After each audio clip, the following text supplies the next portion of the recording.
Back in session. Agenda item 332. Can someone please move the Community Care Services report be received? Move Councillor Hanson, second Councillor Peoples. Those in favour? Carried. We're on page 77 of your agendas, councillors. There. Mr Mayor, it's providing an update on our community care program. We have had some action from a couple of the departments. Our NDIS program is currently progressing through an audit. At this point in time, it was, while some parts of NDIS have flagged us as a bit of a poster child for the way it should be operating, there's other parts that are having a look at a few things from an audit perspective. So we are confident that we won't have any issues there, but there is always an opportunity for us to be able to improve our program. So certainly looking forward to see what the outcomes of that review is. Also, the State Department around our community care packages. There's some reporting issues there we're working through. While our financial numbers are showing accurate reflection of what we're spending, the time and information that they're getting from another partner when they extrapolate that out hasn't been equating to a fair representation of actually spending the money on that basis. So having to work through some challenges there with that reporting, which our finance team and the community care team are resolving with the state at this point in time. So not flagging too many issues there, but just getting our records right at the state end is quite important for us to make sure we continue to get the funding in that space. And the CHSP, one of those programs, while we provide an estimate, if we are looking like we're going to spend over and above what those programs are, there certainly is the capability for us to continue to deliver those programs and get some variation of what the values of the programs are based on the delivery. But we need to be showing the delivery, which is what they haven't seen as accurate as what we really have been. So if we'll have to take a look at the CHSP, you can see the money year to date is progressing over budget at this point in time. That's a reflection of particularly our home modifications and our contract that have been completed in the last in this half year. So that's some really positive numbers there. But generally the program is progressing quite well. As we flagged previously in previous reports, the QCSS program grant funding, while we had a new agreement set up for that, but we didn't have any clients. There was one client that was using it sporadically. So that grant program has effectively ceased, but we've managed to get it to a space where it's on an ad hoc or ad needs basis. So the transport and the QCSS funding fits that niche group of people that are in need of support that don't qualify for NDIS, but they also have some issues around the pension and things like that as well. So that one client that we had, I believe, is being sorted out through other avenues of funding, but it looks like we might pick up a new client in that space. So that program will be funded now on an ad hoc style basis. So whatever that funding is approved, it'll be funded through that. So it's a bit of a revised agreement we've set up there. The home care packages, that's progressing relatively close to budget, in particularly when we look at the grant funding. So that's progressing quite well with a large chunk of that money already received. Some of that is carried forward from the previous year. We're just checking up to see what our obligations are because we didn't spend it all last year, so whether some of that is required to be refunded. And when I say we didn't spend it, we didn't have the clients to spend it on, or the client. So there was that we'll be just returning some funds that was prepaid. So that is going okay at the moment. The Home Assist Secure is another program that is probably had a little bit more uptake in the last little bit. We did have a revised funding agreement for that, which increased and we amended at the last budget review. But that is there as well. And then our NDIS, as we have spoken about, continues to progress towards our budget goal, I would say, because we were a little bit aspirational in where that could end up. But certainly the expenditure and revenues are offsetting each other and looking like a positive outcome for us. Questions on CCS? Councillor, please. Through you, Mr. Mayor, in a lot of the paperwork here, it must be the coordination and supervision of in the expenditures are all way over the budget. Yep. Can you explain that to me, please? On at least 3 of these reports. Yes, so I suppose what's happening there is we are capturing some of those costs a bit more accurately than we were previously. Some of those were split across other parts of the program. Particularly if we look at the CHSP, you can see that we're already double what their budget number was come the half year, but based on delivery of the program. So the program, that's what it's costing us, and it is being funded through the program for the work that we're doing there. So it's a reflection. So it's a reflection of the work that our teams are doing at the moment. It's all totally recoverable. Yes. Oh, so the CHSP is, yes. There's other elements we might have to deal with say, Home Assist Secure if we're going over the $149,000 in funding. If we're going to go over that, then we might need to renegotiate the agreement, but the forecast is not looking to do that at this stage. Thank you.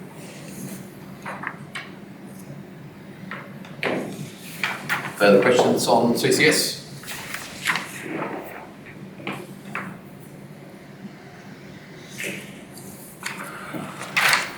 Okay.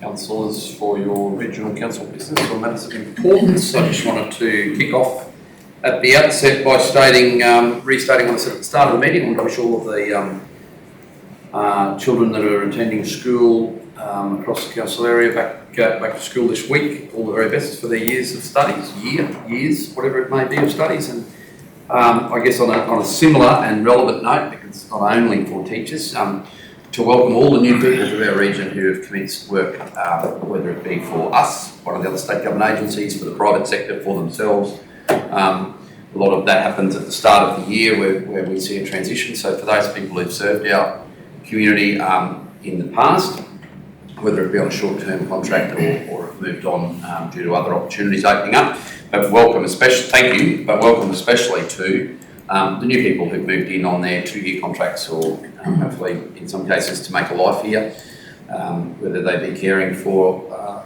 sick, whether they be working in government departments looking after public safety, transport, main roads, Queensland Rail, all of those people, welcome to the region. I'm aware that happens at the start of the year, and I really trust and hope that your time, whether it be in Mundubbera, Aramac, Alpha Jericho or Warbark itself, is rewarding and enriching, and for those of you who have a public service role to play in helping our members of our community, I hope that that's a positive one for you. Every year starts with a bit of a bang, and this year started with some rather hot weather this week. So I just hope that everybody's finding a way and a place to be cool. And the Deputy Mayor and I had a chat. If we can see a repeat of weather this for the summer, we might ask Shane to get the district managers to look at what public facilities might be available if people are needing somewhere to cool off, whether it's the town hall or the library or something. We can make that place available for those people, especially who may not have access to air conditioning or somewhere. So I think this one's probably over today from what I can see. It's a bit of a heat wave, but if we see another, and hopefully that's it for this summer. January is our hottest month. But it might be something to keep on the books for the future if we see these things come through. Open up a little place for people to be if they need it. I think most of what we see in this space is good. And a big thank you to, in closing for me in this section, to the council officers who remained on skeleton crew over Christmas. especially the crews in Aramac. In all towns, very important and well done. But Aramac did have some substantial storm stuff to clean up, and so well done to all of the officers in both coordinating and just bucking in and doing that. So I was aware of it at the time, and I was very grateful on behalf of all of the people in the community that those things just happen. There's no big hoopla about it, it just seems to happen. And I guess it's reflective of the positive and community-minded atmosphere or attitude that our employees seem to have, and it passes on from one to the other. So on behalf of the community at large, thank you to those council staff who maintained a very visible and active presence in all of our communities from the close of business until this week and next, as our council crews all progressively come back online. Thank you very much. Councillor. Thanks, Mr. Mayor. I guess I was thinking I'd like to give a shout out to the Leading in the Central West group, which has been operating in the region for over a decade, but they bring people together and get them together to learn leadership skills, and they've done that annually. They try to make sure everyone can join in. They give subsidies to some people, like or scholarships into the workshops. But just recently they've initiated free workshops across our region to address volunteer fatigue, which I really want to congratulate them for that, because that's a big deal.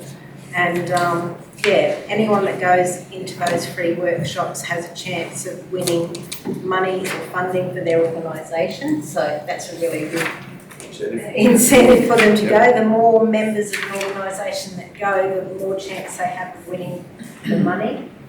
I wanted to give a shout out to them, and also just, if anyone watches video, but I'm not sure, just encourage people to go along, and it'll be a great workshop wherever they hold it. Yeah.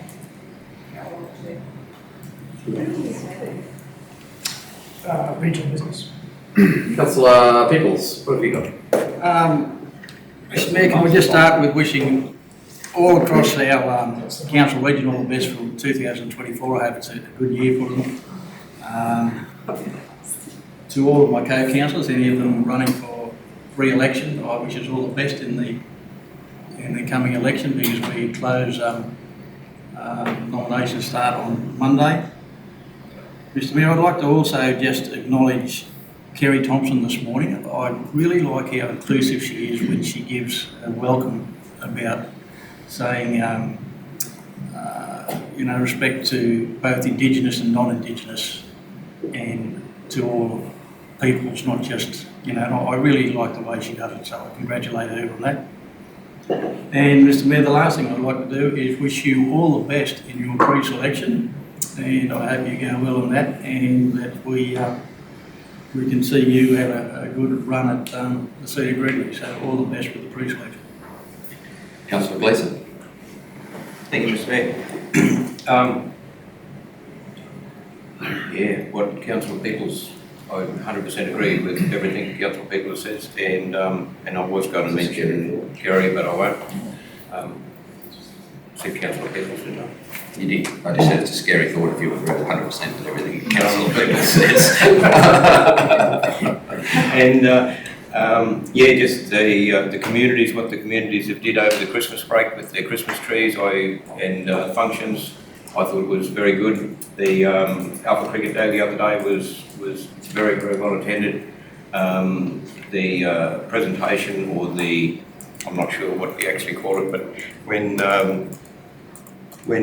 the Mayor acknowledged the Bettridge family, they were rather overwhelmed, and it was very, very well received. But no, wish everybody the best for the future, and hopefully we all have a good year. Thank you. Councillor Haynes. I'd just like to reinforce what Councillor Peoples and Councillor Gleeson said, and also wish you the best for your future. And I'd like to thank the community and my fellow councillors for the last 4 years. It hasn't been easy, but it's been enjoyable. And I wish all the new councillors the best in the village. Through you, Mr. Mayor, I know Australia Day Awards will be divvied out at the end of the week, but just a thank you to all the nominees, and in particular those people that took the time to nominate someone. There's a little bit of work involved in it. It's not just to ring up and say, oh, I nominate so-and-so because such and such. And especially at the moment, all the outside staff, not just the ones that work for us, but it's atrocious outside. And that's retirees that are looking after lawns and people that are working for state government or council or whatever that are returned from holidays and out there toiling away at the moment. It's Very is a really good way of describing the weather. yeah, I struggle to find a diplomatic word that yeah. And it's not for me because I'm a tender hand and tender foot. We appreciate what you do. I'll go to Councillor Plum in a minute. My kids have been fond of pointing out that Ned's growing a belly in the last 2 or 3 years. I lost a little bit of that over the last 2 or 3 days, I assure you. Councillor Plum. Yes, I'd like to just agree with Dan with the Australia Day Awards. I'd like to wish all those people that were nominated very best of luck. And some areas were a little bit disappointing in what there was available. I think, we really need to get in and get these other people on the bandwagon to be nominated. But yeah, I just would like to wish them all the very best, and to the other councillors all the very best for the next month or so. With your endeavours, whether it's to become back on council or go on a holiday, best of luck. Thank you. Council. The point you raise is going to be a very interesting one, and Councillor Rogers gives it a plug at every opportunity. Councillor Henson did it at all of our community forums, and as Councillor Arthur outlined, it's not necessarily an easy process. What we might, and it was made easier this year, by the way, but I wonder if something for future Australia Day Awards to think about is council having a process where obviously people can still be nominated, but whether council actually looks at a bit of identification ourselves, whether it be councillors or senior staff in the regions, district managers help to put together, rather than having to have formally 1 or 2 people nominate and chase that up and wait for it to happen. If we're aware of people who've achieved or received or contributed significantly, perhaps we need to have a top-down approach. Like, these things are better driven from the bottom up, but we're struggling to get the traction to secure that. There are so many people and so many community groups worthy of recognition, but we're just not getting quite across the line. And I don't blame anybody in this room or outside of it, including those people who haven't filled them out. It's just another job. But if we feed that in and start looking at it, if a future council was to look at that as perhaps an opportunity, whereas two opportunities for someone to be nominated, one internally and second from external, and neither one carry any more weight, they still go through the same judging process. I just wonder whether that might help us. There's the district managers and some of our people that do social media and so forth, they promote these things during the year in their reports, so they're aware of the achievements of members of our community, the unsung heroes.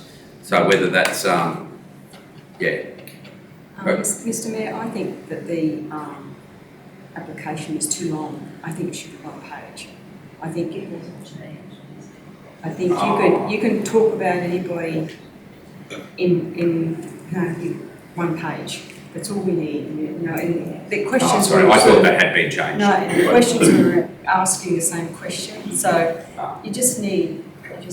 Well, we certainly approved the draft of a 1-page document that it was flagrantly copied from Blackwell Timbo, and it's similar in others. So obviously that just didn't make it through the process, but yeah, definitely needed to simplify that. Because there's many people that I went out there to ask them, please come on and nominate, they just looked at me and shook their head.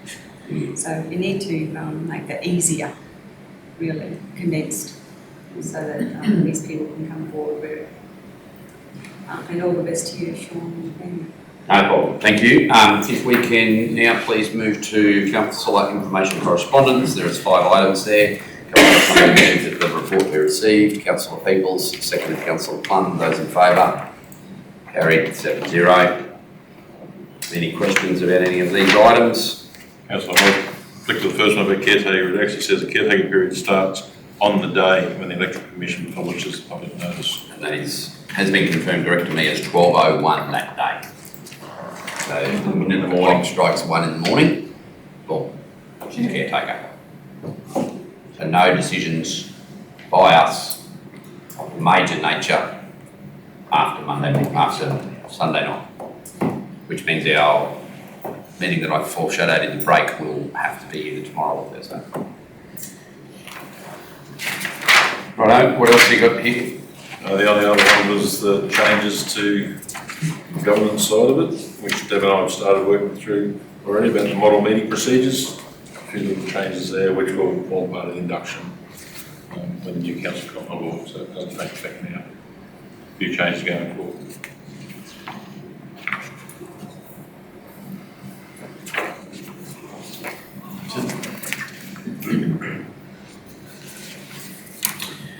So it looks like, councillors, you should see a council somewhere around the 26th or 7th of March. That's the last day the votes will be counted, or they can be received, I should say. So you should very well have answers about what the new council looks like by the end of March. Memory with the last one. We were delayed 7 days because there was a recount. Thank you. There was less than a dozen votes between 6 and 7. Just through this to me, to the CEO, with those accounting votes, is it a possibility not to actually advertise as they count? Just wait till it's counted, then advertise it? No, the ECQ. ECQ runs that, so. Yeah, and they have to update the minute of votes counted. The minute they complete each session, they have to update it. It'll be a running tally, so that's set up at the 60 clusters. That's what they're doing. Selection, yeah.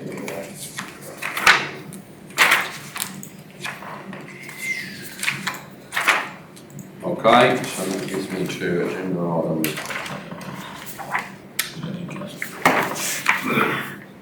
352, the planning and development report. Can I have somebody move it be received? Councillor Plum, seconded Councillor Councillor Hanson, those in favour? Carried 7-0. Questions? Take it as read.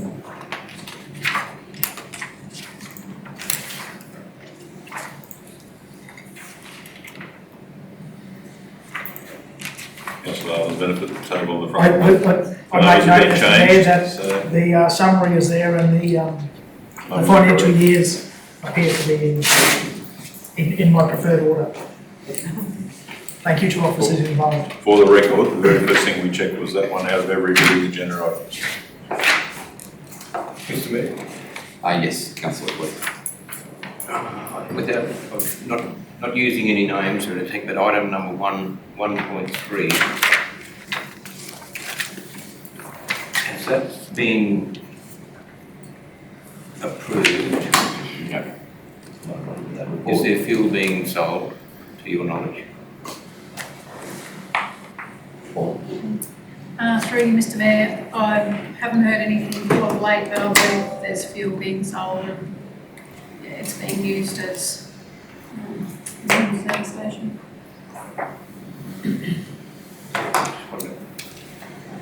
Okay. So it's in the hands of the planning or the council? Planning, application, the whole process there. We may have to take action once we get advice. But isn't it actually in the hands of the proponent at the moment? The request for further information is on him, not us. We don't slow the process up. The proponent was asked for more substantive information to be provided, Yeah, that's correct. and that information is still not forthcoming.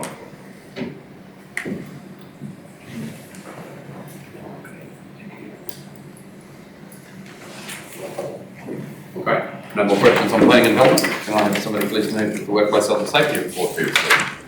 Councillor Peoples, second Councillor Gleeson, those in favour, 7-0. The council just has written more of an information report to talk about its ongoing accidents and lost time injuries. It's pretty self-explanatory there. which targets our training and our awareness sessions and our priorities for our staff. As you'll see, the types of injuries that are being sustained or had. Guess we just take questions if there are any questions, but it's really a matter of how we run our safety management system. Questions?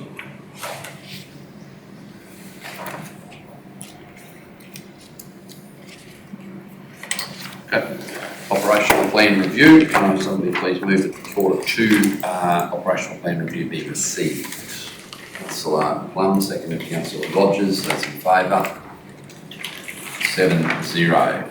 Shane. Councillors, operational plan, just a summary of the last quarter. Over the Christmas break, we had people away for a month. That's really a check-in for Quarter 2.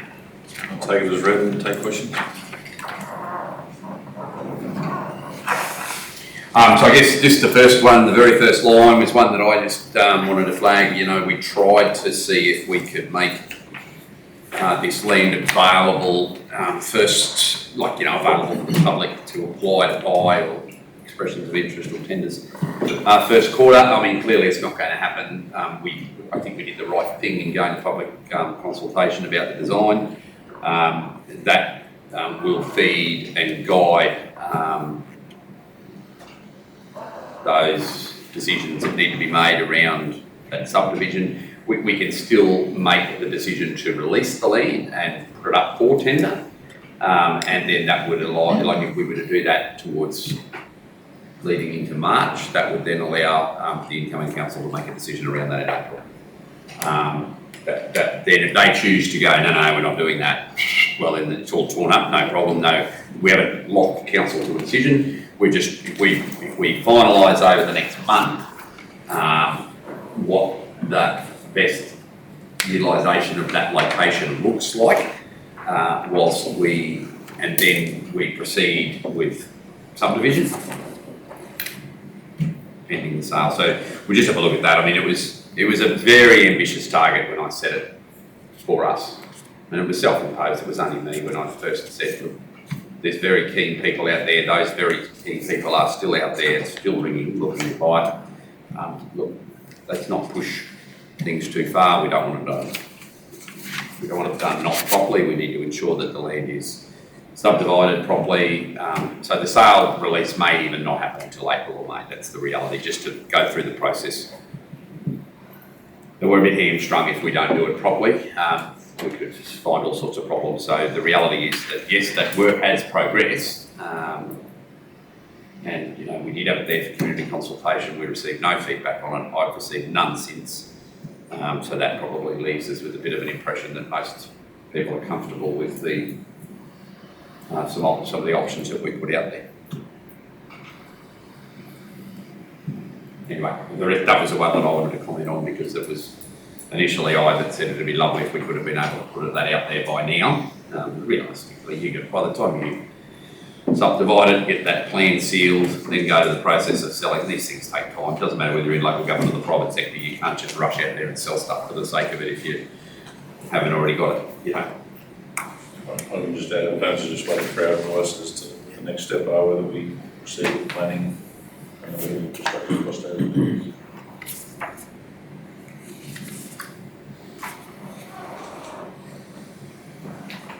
We need to reconfigure that lot. It won't be a standard decision, and once again, it doesn't, because we own it all exclusively. It doesn't tie future council to that configuration. They can move to reconfigure it again however they choose. It's not something that's irreversible. The decision to approve a tender to buy it, though, is obviously irreversible, so that's one that we couldn't undertake. And I feel rightfully so, probably best that we don't pull that on later in the term.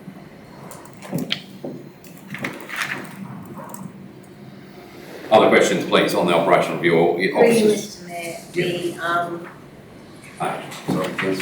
On what item? page theme 1, nearly, Yep. the RADF program, it says that the community cultural plan is under review for community consultation and implemented. That I think that's the same as what was there last time. That was Q1. Has that happened or? Billy and I haven't got that prepared to bring back to council yet. It's been reviewed, We're looking through it now. but the community consultation hasn't happened yet? No. No, we want to make sure the plans are, bring back to council review before you put it in case you want to change. Council had already reviewed it. So RADF committee had gone through and consulted on the plan and then it had come to council. And So you're happy it was with- meant to go out to community consultation before we implemented it. So you're happy for it to go as is?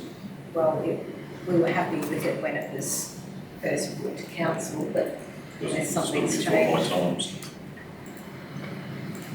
I'm happy to put it out if you're happy with it as it is. Well, I think if there's anything that stands out, I can't recall. Unless there's any other councillors that want to change again or. I can't recall the specifics, but I do know there were some changes, but if there's something that's glaringly obviously not right in it, or the community will point that out to us, it's not like we're moving to implement it, so we can get it out there. So we'll just release it. So, The other thing I was going to mention about the RADF, like in the operation plan, so it's got to maintain the RADF program for delivery and I was just thinking that it'd be good to see like how many in the column like that says what's been happening, like how many applications have been successfully, acquitted or, in the last quarter, in each quarter, so that we can just see the number. Yeah. happy to do that. How many applications and how many dollars? Not a Yeah, lot, that'd be not a good. lot. But the better, probably both figures would be good. We suggested the other day to a community group meeting, we said it'd be good. Oh, Alpha for Yeah, the, that contacted me for some further information, so, for some research. so I'm not sure if that's. Tom's report, so it's just not bringing it together.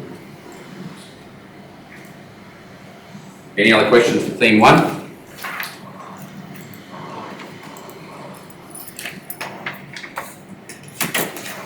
Theme 2?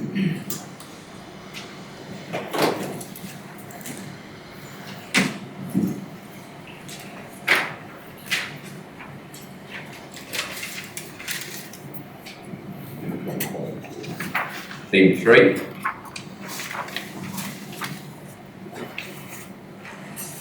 Sorry, Mr Mayor, back to 2? and it's just generally about our asset management plans again. Because they've been dragging on for the most part of this term, haven't they? Certainly towards the end of the first year anyway. We've definitely got the roads. We've gone to externals for water and sewage. That's a discussion at the moment, the asset managers working through. Yeah, I agree with the dragon. How the roads, how far off adoption? We want to bring it back to the February meeting if you like. Is it that? Yeah. Can we have a look at it now? Give us a month to go through it, because I imagine it's a big I'll document. just send it out. It's under Shepherd's for us. And the water and sewage, I'll just get Kerry to check it. Then. water and sewage, who's doing that? Want me to go and do the closed session for that? So the contract's been let. No. Part of the engineering services discussion. Okay, so it hasn't started. No. Right. All the data and all the information is already. No plan around managing of it. No. Part of the engineering services. The new one. Right. That's fine.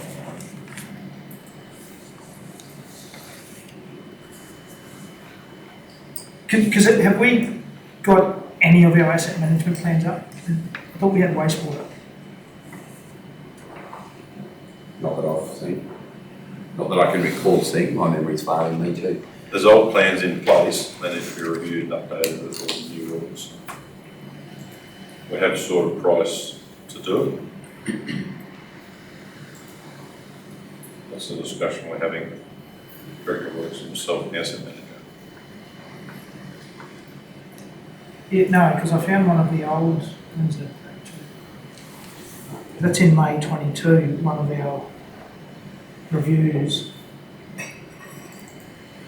It was about continue implementation strategies to manage our wastewater network in a sustainable manner, and one of it was finalise asset management plans.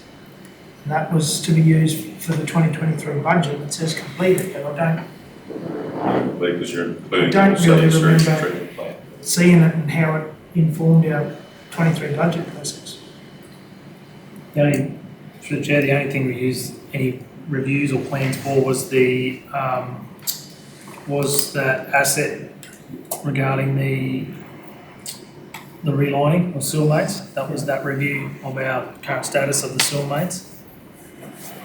Identifying what needed to be done. That was, there was a water one and a sewage report, what's the name of those?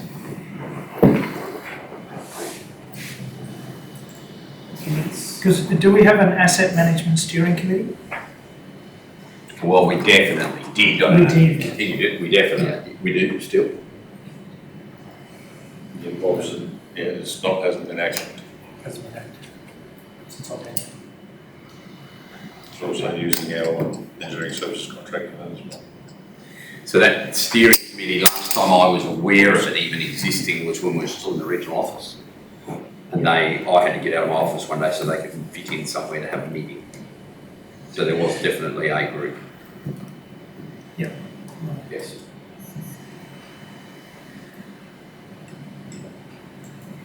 So we're still currently working on new or revised asset management plans. The roads one, with the comprehensive asset management plan, which was to as part of the regs. Yep. Comprehensive data, they've done that work. Kerry just needs to review that and then send it out to council. That's our entire road network. Yeah. But there's no work currently underway on water or sewage. It needs to be redone to be accurate and brought up, which will form part of the engineering services contract. So in their contract will be to develop those. We'll source asset management plans. Here's their data, here's everything else. That's what we use this one little part of your engineering services contract. So talk about how that looks. Do we, in economy, it's saying that incorporating the Oak Street Pond into a Tropic of Capricorn site, it's just got it listed as ongoing, but that's completed, isn't it? I'm sorry, I half heard you. The Tropic of Capricorn sign that was replacing the pond in Oak Street, it's just got ongoing, like, I thought that was completed. Just checking the district management, make sure Excuse me, yes, that project is completed. they've been changed completely. There is parking at Oak Street there looking at. So that's a separate project, yeah. Do we actually need some of this financial year to finish that, Jenny? I remember it's valid again, I thought we'd done that last. Tim Smith, no, that one, I had numerous meetings with the Director of Works over that one, and it didn't sort of get off the ground. Yeah, and yeah, right, so it was completed this last quarter. Yeah, the The Oak Street Pond, no, that's been finished for a long time. but not even this year, how did I even let that in there? It was last year, like last financial year, yes? Or might have been at the start of this year? It's been a while. It's been done getting the electricity, yeah, it's been done a while. It might have been a copy and paste. But the parking is, That's a different issue it's a altogether. different issue, it's making a decision of to where to really put it. That'll be Well, Tim Smith, I'll work with the new Director of Works to see what his ideas might be. Talk to him about what we previously discussed. Yes, Mayor, just, there's a lot of these things where it says ongoing or progressing. Is there any, would we be able to get more detail in future reports, just like when it says doesn't actually say what progress, it's just in progress, in progress or ongoing, doesn't really say anything. But So I'm happy to put more information in as what's been completed in that quarter.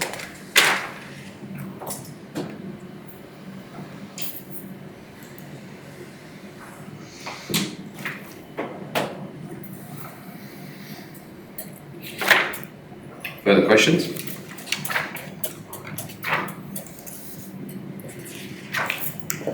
Goal 5, governance.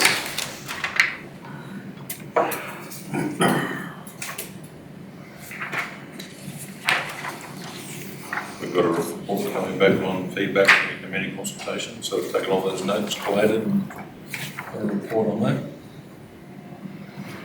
Or was that one we approved at all? Just probably want to touch on the last point there, 5, governance, the regional fire brigade slide-on water tanks. And you remember at the very outset, I said that council would gladly pay them so that there was somewhere for them to be, which was good because that meant that got the tanks into the community, so they couldn't give us the commitment to send them here until we got them. I'd really, having had some consultation with some of the local fire brigades in and around where I'm a first officer in Alpha and Jericho and aware of the incidents to activate in Maryborough, I really think we need to look at moving forward an external solution to council. So I think we need to work with Rural Fire Brigades Queensland or the Rural Fire Brigades Association of Queensland and look at some of these solutions in more concentrated centres where they've got the ability to self-load these things, because you know, it is, if we need them in a time-sensitive manner, finding somebody who's ticketed to operate our machinery in our location, someone who can give them access to the place, and then we've got to worry about what's the vehicle that's entering the premises and all of this. It's lovely, but it's not as user-friendly as you might have potentially first think. And it sounds great when you've got someone like, you know, Doug or Kevin or Kerry or Merv that live in the community, but if someone happens to be away and then no one knows the protocol, I think there's some opportunity to look at working with, you know, so some of the coastal fire brigades that are very active in this space have built, I looked at one on yesterday morning, where it's just like a much bigger version of this slide-on, slide-off unit that you use in a four-wheel drive with a hand winch. Well, instead of a hand winch, it's an electronic winch and it has a rock over. It's all, you know, engineered and safe. I just think we were a good first step. It got them here. They're available, and if it's a planned burn, no problem. Time to ring up, get someone to come in. But when you're reacting to emergency, guess what? They happen at night time, weekends, public holidays, when it's just not easy to track someone down. And in 2 of our 3 centres, Jericho and potentially even Aramac, having the right equipment there to even load these things is problematic, or someone that's ticketed to do that. So I'm not saying that council should walk away from having them. In fact, I'm saying opposite. If we can facilitate storing them on a piece of land that's not behind a fence that's locked, that's fine, you know, and we might be able to work with RFBAQ to work on securing some funding to help the local brigades, because unlike the other brigades who have their sheds within their brigade area, say just to pick on Alpha, which is a brigade I know quite well, or Maryborough is exactly the same. There's a town brigade, but then there's all the joining brigades all around there who all can access that one piece of equipment. It's not locked solely as an asset for the Maryborough Town Rural Fire Brigade or the native Companion Creek Fire Brigade. It's for the use of all. So we've got to probably, and what I was going to suggest is once we, you know, in the next couple of weeks before we get through summer too far, visit each of the, get somebody from Rural Fires, you know, there's local officers based here, get someone from RFBAQ out, go to each of the 5 towns and get all of the brigades of first officers or wardens to come to town, and let's nut out what the solution looks like. It could be 5 different solutions. What's the best fit in Maryborough might not be the best fit in Alpha, and work out how we can make these pieces of equipment as versatile and as useful as we can, because they are useful. They are very useful. But then in other situations, like just for example, to give you a thought process I've had with a number of the first officers around Alpha, actually probably the best location for it is either at the property, Cronulla or Fairview. That they can be stored in a shed. Those guys have got multiple loading equipment there. It's literally 5 kilometres from town, one's 5, the other's 10. Everybody already borrows, all of the other brigades already borrow equipment from there. Now that might not be the solution for Muttaburra. Town might be the right place. So that's what I'm saying. If we can sit down with the officers, it could be good exercise for these local capacity building for rural fires anyway. But also just if, Kerry and our depot managers or whoever they are, depot officers were there, just to work out a practical solution that I'm not for 1 minute saying that council can't be part of it, but minimise the need for our oversight and red tape and give the responsibility back to fireys to accept picking these things up when and when they need them without being limited by our access. Yeah, it's what I said, because a couple of the councils haven't got theirs yet, they're still here. Yeah. And what we've found is not everyone's got something that can lift it in the back of the truck. So it's having lifting gears the challenge, because some with the forks on the back home, because no one's got a forklift that's capable of lifting some of them. Now, so I just wanted to flag that with you in case word gets out about the meetings, and I'll advertise. Council is more than they're not secret squirrel things, but I'm not going to be going there saying we don't want these, find somewhere else to put them. It'll be how do we make these, what's the process we can make these the most useful. Another option in Alpha is right alongside the SES shed outside the gate. But then you've got little bits of issues like how do you secure it? Those little Honda motors are quite attractive things, 15 minutes with a shifter and it's gone, you know what I mean? So they probably need to be in a relatively secure area, probably not an issue in Muttaburra. But Alpha's a big enough community with enough transient people there on the Cap Highway that need to be over and gone in first night. Have a look at what happened to the ATMs in them two towns, for God's sake. They can't even respect money. So they're not going to worry about a Honda. So I still think that those are very versatile, useful pieces of equipment.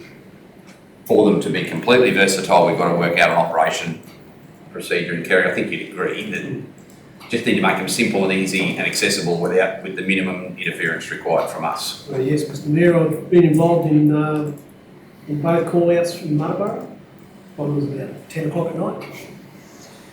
Didn't have an operator for the backhoe, so I went up and did it myself. Find the gear and then load it onto the truck. And the same in Aramac, I had the right people there at Aramac. Yeah, it almost became dysfunctional the way it was. And to add to that, in some instances where we've had significant fires, there was a roadside fire, caravan caught fire and burned a car in a caravan. Council's own water trucks are actually more useful. Like they can take a 20,000 litre capacity tanker there that have already got a hose on the back, and the auxiliary brigade use that way more effectively than they would have by the time we found a truck to put one of these on the back of, and you know what I mean? So they're really a good tool where you can't use other pieces of equipment to dovetail. If it's in office hours and there's a council truck available, well, I would suggest in most cases either Shane or Kerry are going to go, well, park that there and let the fireys pump out of that, and you're going to get a better result. So yeah, it's a horses for courses scenario. But if you're doing a scheduled backburn, say along the railway line, they'd be perfect thing to have sitting there on the back of a 10-tonne truck. But that is the other problem, is chain of responsibility worries me. With a junior employee of council that might be a ticketed forklift operator loading something that in its full capacity weighs about 7.5 tonne once it's full of water, and some cocky turns up with a 5-tonne truck, and then something happens down the road, and who's responsible? The bloke who loaded them or the operator? And so if we just put that responsibility back on the volunteers, I think that would be a better option for our employees.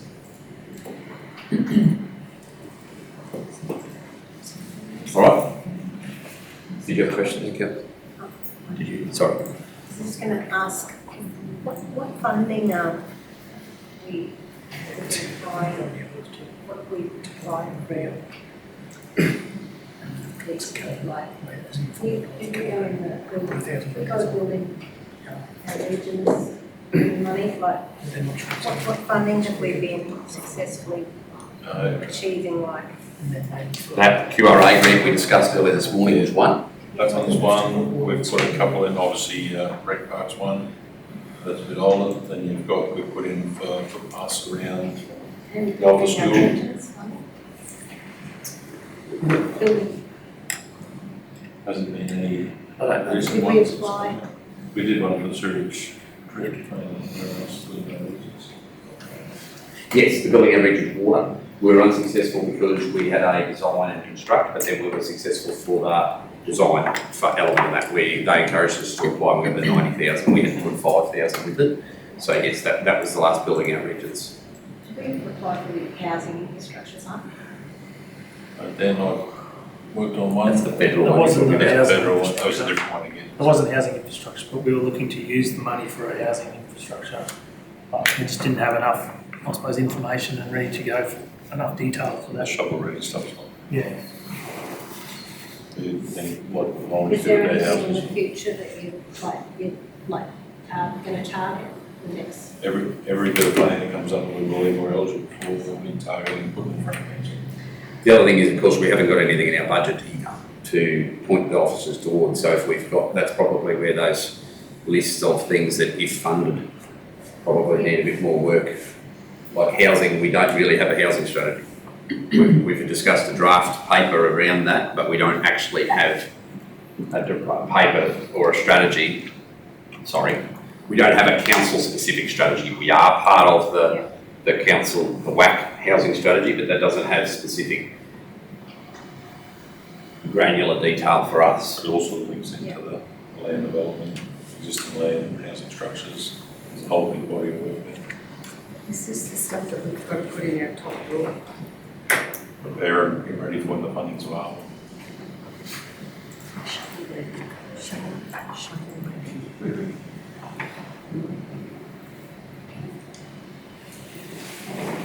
All right, no more questions on this? So I just, the outcome is what does ongoing look like, you know, what are the little steps that have been the case in the last quarter? Just to for Roger's request. Although we will see another review.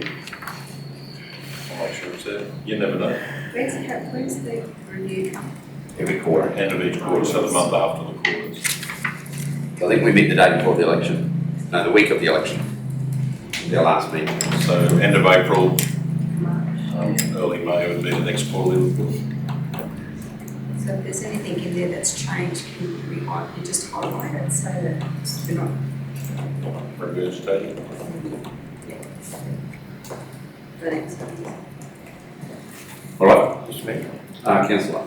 Before we move on, I want to go back a couple of steps, just a very simple answer for me, or question.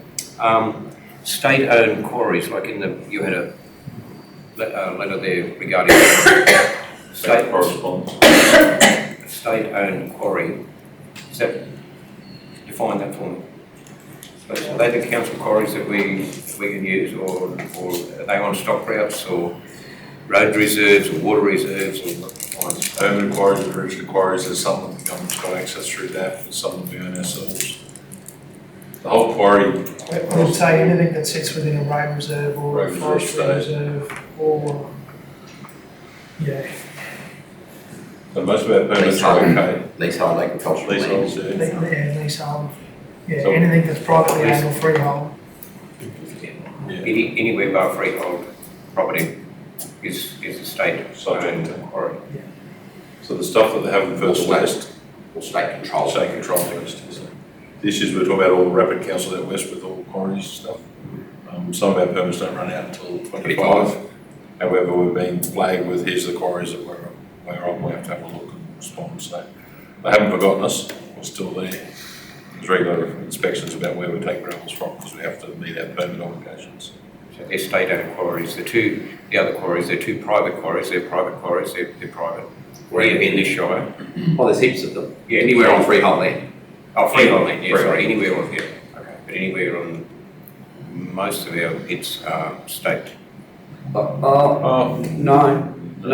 So the map and the letter's quite, we're pretty good, eh? We're not anywhere near as messy a situation as some of these other councils. There's a substantive number of our pits are cleared. They're either outside of a native title claimant group or freehold. I think we have about 91 pits across the region. See, the issue is, without trying to put too simpler perspective on it. The federal court handed down a ruling that said for the pits that were in question, that there could exist the possibility that native title had not been extinguished on Crown land or state forest, for example.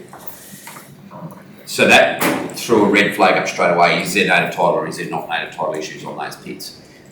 For freehold to be declared, native title must first be extinguished or an ILUA, Indigenous Land Use Agreement, be entered into. So that instantly quarantined from the ruling anything that was on freehold land or on land where an ILUA was in effect. So, but the problem is, in those far northern councils and these far southwest councils, very little freehold land.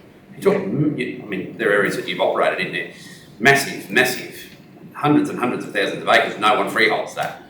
But that's where the pits are. And some of them are indeed on land that's owned by Indigenous land councils or reserves for Aboriginal scientific purposes. They've got no problem with this, but yet bureaucratically there's still, like, they can issue no objection and it still froze it in time. For us here, the solution looks like one that the state's going to have to negotiate on our behalf.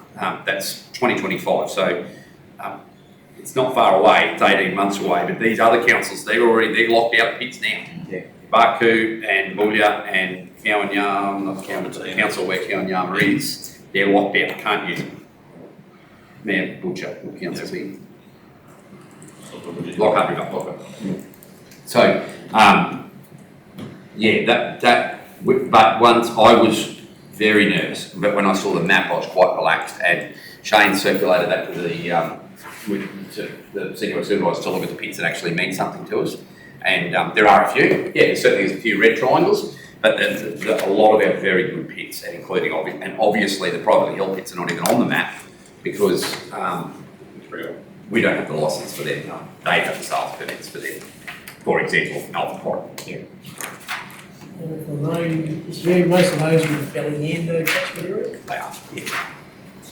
Under the JAG, and there's different native title claimant groups. Some have relinquished this already, whereas others have not. And the Jagalingga number 2 claim that overlays, and that's a contested claim. So until that claim is sorted by the federal court, this whole issue won't go away. I think the federal court is acting as the high court in that, so there'll be no right of appeal. Once they've decided, it'll be done. But there is no time frame on that ruling, unless you're aware of it, Kerry. Thanks for the clarification. Shane, I mean, that is a sensitive document, but I wouldn't think it's confidential. We should circulate that letter of advice and the map, because I've certainly been working with Shane with it over a couple of months now, a month that it's been in our hands. So we'll circulate that out of sessions. Debbie, please.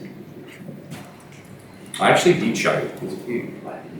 There was a councillor in having a chat to me one day and I pushed it to him, so it's certainly not. It was only an oversight that we haven't already done. All right. 361, can I have someone move my report, please? Councillor Rogers, Councillor Plum, those in favour? Carried. I just want to point at the outset that I was not at the Harry Redford Cattle Drive meeting. It was in my calendar, but I didn't make it. And if I could just highlight that there was a very good meeting to support the continuation of the re-signing of the MOU with Queensland University of Technology. We're very keen to see that continue, and both parties are going to dedicate a specific internal resource towards highlighting the opportunities internally, especially now that we've got qualified both engineers and accountants and so forth that are willing to do some mentoring. So we'll have a resource, but the secondary focus is to ensure that private enterprise is not left behind. QUT are really keen to work with businesses and look at capacity building and research and development opportunities, not necessarily only in agriculture, but obviously in landscape related activities. So there'll be a bit of a beefing up around extending above what we already do there with QUT. So I'm very, very hopeful that we'll be able to have that signed by the 19th of February. Can I have somebody move? Oh, no questions. through you, Mr Mayor, the not-for-profit house, they were very appreciative of the letter, but they also have contacted me to let me know that they're quite happy to do a deputation to council as soon as we want, and I told them that I'd mention that today and see whether we wanted them to come every meeting, Zoom in and let us know what they do. So Let's do it. if that's, Yeah. everyone's happy with that, Matter of locking in with the, contact them and set it up. Mr Mayor, what's all this about? Not-for-profit house. Councillor Rogers circulated some literature at the December meeting about it. I just sent a support letter on their behalf. They're a mob who, I'm not going to stop, I'll let Councillor Rogers speak to it. Well, they work with not-for-profit organisations to optimise their clubs and organisation, because there's a lot of organisations that are struggling, and the letter that Sean wrote, the Mayor wrote, was to support them. They're trying to get funding to come out into our region, so for a couple of years it would be, but they also they come out on if someone wants them to come out, they'll come out without funding, but they want to do a deputation to council just to explain to us everything that they do to help organisations. So, And where are they based? Gladstone.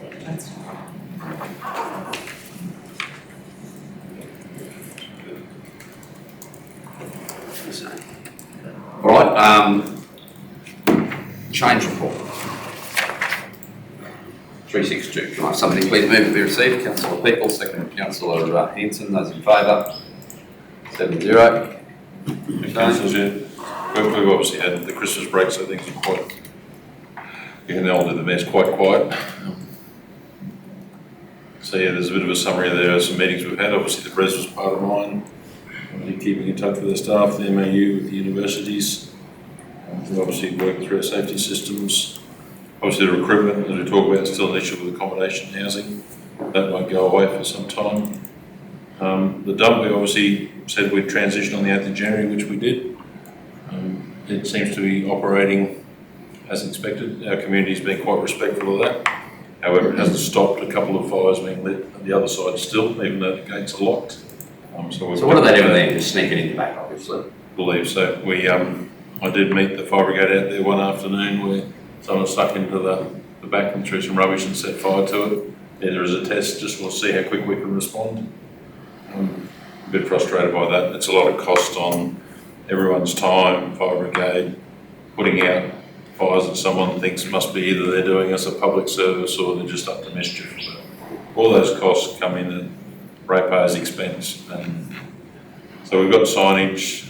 The new transfer station will improve as more shade, more bunting turns up. So it's a work in progress. Because obviously the Christmas break, a lot of our signs hadn't been delivered, but as they turn up, we're doing that. We have a person on site. He's doing well. The hook truck's been activated to move our rubbish to manage that. We have got our green waste that's being stored. There's been quite a bit of that. In the very near future, we'll be shipping that. So we'll have a green waste supply for our ratepayers to come and get it. It's not contaminated. So while this has not been played live, if the green waste is uncontaminatable, then we've got no trouble giving it up for ratepayers to use and use ourselves.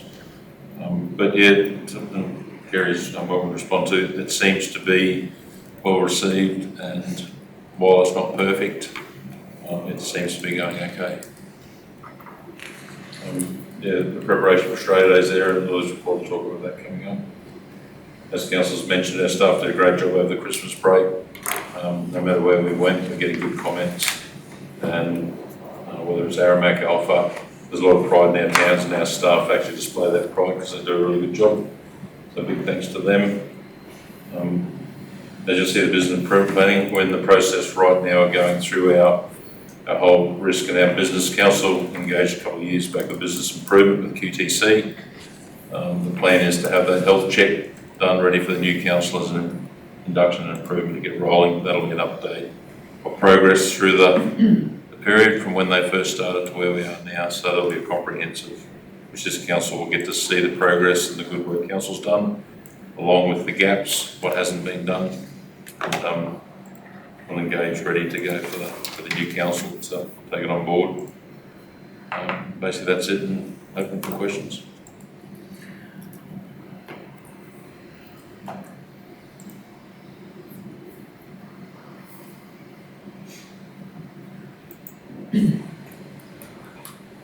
Silence is golden. Happy with that. Saving themselves for you, Director of Works. Jones? That's right. Can I have somebody please move to Kerry's report be received? Moved Councillor Hanson, seconded Councillor Gleeson. Those in favour? Carried. Kerry? Okay, Mr Mayor, it's as written there. It's been a busy period since December, so doesn't appear to be a lot on this report, but our staff has only returned to work last week and some yesterday.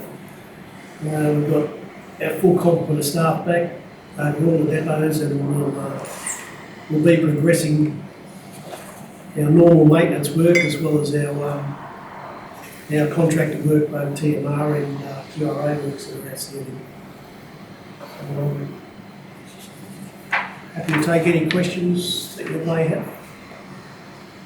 Just on the, just to follow on from Shane, Kerry, on the old landfill here, and I know you're looking at the fencing and so forth, that's good. When we take the skip bins across and/or JJ's dock, is there, obviously that continues to build a load at the old facility, is there any way we can cover that periodically to try and minimise the volume of material available to these? Well, Mr Mayor, what's happened is the excavator down at 30-tonne excavator down in Alpha hasn't been getting used, so I've had that relocated up here on site where it's needed, and then it will be used to do that, as well as fire suppression. I was very concerned just after Christmas, as I was down at the landfill site. It was on fire at 7 o'clock in the morning, and one of our operators was there with the backhoe, and there's exploding gas bombs. And he's right in the middle of it, and I said, look, too much risk here. What I need you to do is back right up, just start pushing earth up. And, you know, it's a wrong machine, but it's the only machine we had on site. Tried to get a loader, loaders were tagged out for some defect. We had nothing else there to push up, so I just did an emergent work. Once the fire was suppressed, we pushed up a bigger bank and isolated that area. We since had another defect where the guys were using the backhoe again out there, pushing the metal dump site, and a box trailer was sitting on top, and it came down and smashed into the backhoe. So they're fairly serious incidents. Wrong tools, and people not thinking about what they're actually doing. They're taking a risk into account. So I'll put a stop to all that. So, excavator with a grab and with a bucket will be used for anything from the old machine. Long reach, we need a job site. You're not going to put yourself at risk. What further from the risk anyway? Yes. Okay, so the intensity of the fires and the frequency may not change, but the intensity might if we get it covered more periodically. That's right. Until it's fenced effectively, there still exists the possibility of some useless, no good degenerate going in there and lighting it. We can put a levy bank around, we can do anything, we can't stop Still walk over the fence. So, and the same thing happened on the new site. Me too. Sorry, Mr Mayor, through the new site, the bins filled up very, very quickly. And we're at a point where we couldn't get the water tank off the hook truck. So what I did is I just got a water truck to get out there and just filled the cardboard bins up and the flammable bins. And the flammable start filling full of water. And just let the water drain out. So just to decrease the risk over that weekend. Burning in, no. Yeah. Have we had a bin fire yet? No. I notice you say yet, Mr Mayor. Well, the thing is, Shane and I had a conversation about the communication style that we had about do we lock, do we not, and obviously some of these things become a long-term decision for council anyway. The vast majority of this community actually do it right. Like we're talking, I don't know, we might be talking 1 or 2 or 3 or 4 or 5, like we're not even talking a mentionable percentage, but they are insistent on ruining it for everybody. 24-hour access to a landfill, is now a thing of the past, that'll never happen again here. And 24 access unguarded to a transfer station won't survive more than 1 or 2 bin fires, and that won't happen either. Because the risk, the damage to equipment and the risk to the personnel involved in putting it out and handling the, imagine, just recently had an experience with a hot plastic fire. You imagine the temperature that bin will get to with the wrong type of flammable equipment inside it. You won't touch it for a month. A few hours anyway. I'd love to put out a reward for successful prosecution of firelighters, because everyone suspects it, but no one's prepared to put their name to it. But at the end of the day, if they keep doing it, I'm not sure whether council's in favour of doing it, but maybe we've got to get to the point where it's not dog in a mate, but dog in an arsonist. The thing is, at the moment, we are at the point where we need to restrict it, but the community needs to be very aware that incidents at the transfer station will restrict access. And a future council may determine to do that anyway, but I would think they'd be less likely to if there was less incidents. But the increase in the frequency of incidents will increase the likelihood that a risk assessment by a future council will determine that facility be locked, when it's not manned. And then what that does is it will foster a attitude of illegal dumping, and we will go back to public places being waste receptacles, because that's what happens everywhere else in Queensland. Will be no different. So the community goes from a very tidy, well-kept community to a dump, purely on the back of the selfishness of some spoiled kid attitude, not necessarily kid in age. Oh, they're adults, of course they are. They know what they're doing. The minute they think they can get away with it, they're in there. There's no justification, there's no excuse, there's nothing to be tolerated for it. All right, thanks for the dump update. Councillor Gleeson. Through Mr. Mayor, the scrap metal. Does the scrap metal have to be picked up or purchased or whatever by registered scrap dealers? Or can it be picked up by an organisation or local people, and then they can take it to wherever? Through Mr. Mayor, just to answer your question there, councillor, it'll come under chain of responsibility, okay, for loading. So if you say local people with a truck registered to carry that sort of stuff, as long as they understand chain of responsibility and what they can and can't load, that is not up to me. I'm not saying it can happen. It's disposed goods, so it comes under a completely different act in Queensland. And it's better for council to get something back for scrap metal than to get nothing back. And there's several large scrap dealers that come out this way. They'll do the rounds. They might bring 3 trucks, do 3 councils or 3 towns. But it's a long distance from here back to either Mackay or Rocky where the scrap facilities are. I'm saying that there is one in Emerald, but I think they also transport back to Mackay. Yeah, no, I just wanted to ask that question because I know that there's a couple of persons around that go around auction sales and just buy rubbish. But more than likely carted away on laptops. And, so that'd be where the legal technicalities come into it, I guess. There's some challenges once it enters the dump site, where it's allowed to leave. Same as on a lot of that stuff. That's why we've got to take our batteries and oils and have them secure. Okay, thank you. Through Mr. Mayor, just on, since the dump's been open, the new dump, had a few people commenting like the time that the bins fill up probably a little bit slower through the week, but on the weekend is when they all fill up. It must obviously be the time that everyone's dumping their rubbish, but do we need to think about different times, emptying times, like We empty more do they on need Thursday. to be emptied once on the weekend, Saturday night? Very, very good Because points. I've been out there in the middle of the week and, it's pretty good. And then you go out there Saturday afternoon and it's just.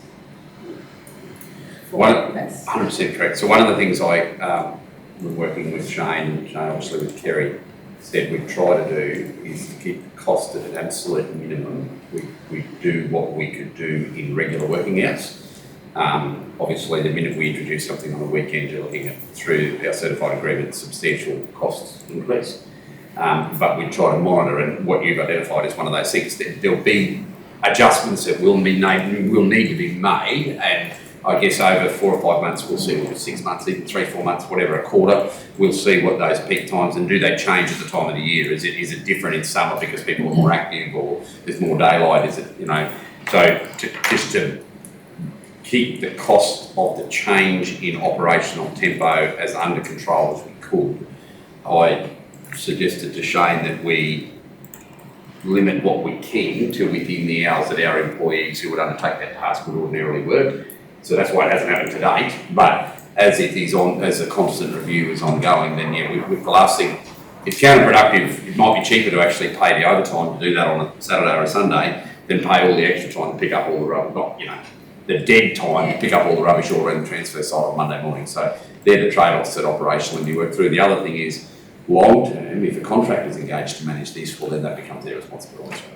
And I would suggest that is the ideal scenario. I would suggest is the engagement of a contractor for both landfill management and transfer location, or a mixed arrangement at the very least. There's a big picture stuff we've got to get through the expenses and the costs and the cost benefit.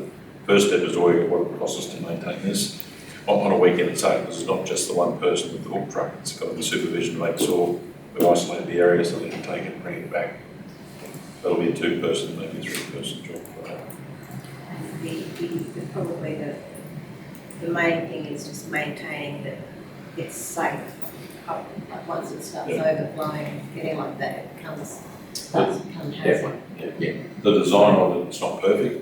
We've had a few complaints from residents trying to tip their wheelie bins into the back, they got lift up and over.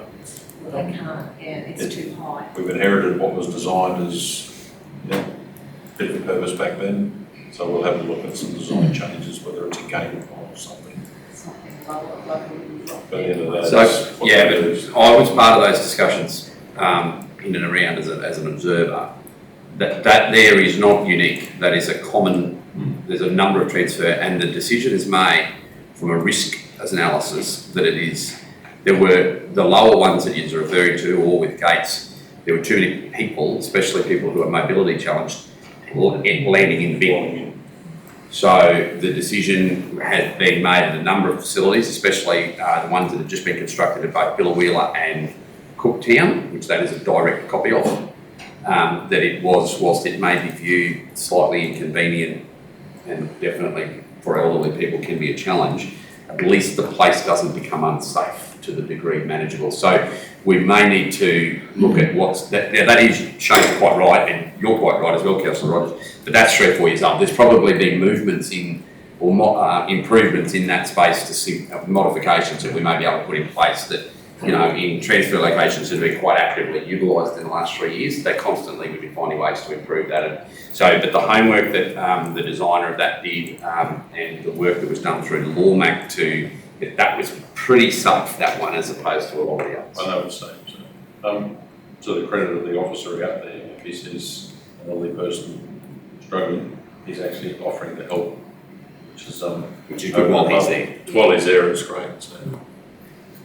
The other thing I was going to ask is the leachate system, has it been serviced or turned on? We're still testing to make sure it's right. We found Because it probably would have a lot of silt on it. we actually found that the pump wasn't working. So we've had that all serviced and put back in and tested. and Yeah. tested the system. So yes, that's happened. That's going okay, that's. Because we've all got water in the bottom of it. If it was turned on, would that actually help that water evaporate as well, even without motion? Like, It's designed to circulate it. just keep going out, yeah, pumps it up to the tank and then And the runs tank back overflows down. back down into the landfill. That helps it evaporate. Councillor Plum. Through you, Mr Mayor, Kerry, has anyone brought it to your attention that the washdown bay at Jericho doesn't work? Yes. Okay. Jericho. Washdown bay. And that has worked for quite a while. And if this is the case, is that where you're going to get the water from for the school? The bore is located very close to the washdown bay, Like, so it's off the same system. So there was a problem with the bore electrically, that's why the washdown bay wasn't working. and that would have been why there was hardly any water there. Yeah, so that's all been addressed. The car, I forget the name of the electrician, but he has been now. Is that He's- the one they did yesterday? Yeah. So that's the same area that they already, it's okay, it's fine, thank you. Excuse me, if I just may answer a bit more. We found that I looked at the electrical control board out there for the bore. It's probably built in the early 60s. It's not compliant with, non-compliant with local or modern electrical standards, which it should be, under the Electrical Safety Act of Queensland. And the electrician is looking at replacing that with a compliant control box and controls, and we shouldn't have the same problem. I just thought that, going in this other area with the school, that we need to be, Oh, yeah, everything work. and it's actually common equipment. Thank you, thank you. Further questions for Kerry? Mr Mayor, the answer my question, please. The road at the end of the Alpha Shire on the Claremont, around the Craven area, is that been gazetted to Barcon Regional Council yet, or is that still no man's land? It is, as far as I'm aware, it's still no man's land. The reason I asked that, excuse me for butting in, the reason I asked that is the Alpha grader, I was only down there a couple of days ago, and the Alpha crew went to the old existing grid, turned around and worked their right way back to the Beaufort Lane region, and from the grid to the Craven House, and the other side of the Craven House is a gate back. Absolutely gate back. Yeah, no, Isaac's haven't responded to our repeated requests, so that's their responsibility. They own the road. That was my question, they still own that? They will always own the road. Yeah. Even if they engage us to undertake maintenance, they will always own the road. We'll be just engaged as a contractor to undertake those works on their behalf. My God, it's ordinary. Thank you. As long as it's not our responsibility at the moment, that's good. Thank you. The problem is, of course, till you explain it to the locals, they think it's their responsibility, but as soon as you explain to them why, and they know why, then it's fine. But Councillor Peebles? No, I'm good, thanks, Mr Mayor. Councillor Heath? Thanks, Mr Mayor. Right. Through you, Mr Mayor, do we have protocols in place around, like say, if at the transfer station, if bin does get lit up, like how we manage that? Like, is it, like you previously said, flooded with water, let aside for 2 days so that it's not put in, when we go into using the leachate, so it's not put in there, so that you've got smouldering material or something potentially going in that leachate? Yeah, the potential we're still using the old site to dispose of our rubbish. Yeah, no, but that's what, like when, We're building a new SOP for that. Yep. It was exactly what I was reading, Mr Mayor. That was exactly what I was going to say. We're actually writing new SOPs now for all those procedures. Yep. But we are putting some water tanks out there. There's no water there at the moment. There's no power there at the moment. There's no phone, internet type service there. So we're addressing all those points. So we've got our operator is safe. That's our main concern. It's closest source of water. I'm taking it in a truck from here. Yeah. Put some tanks in as a. So what we're going to do, we're going to put some tanks in. Rigs in.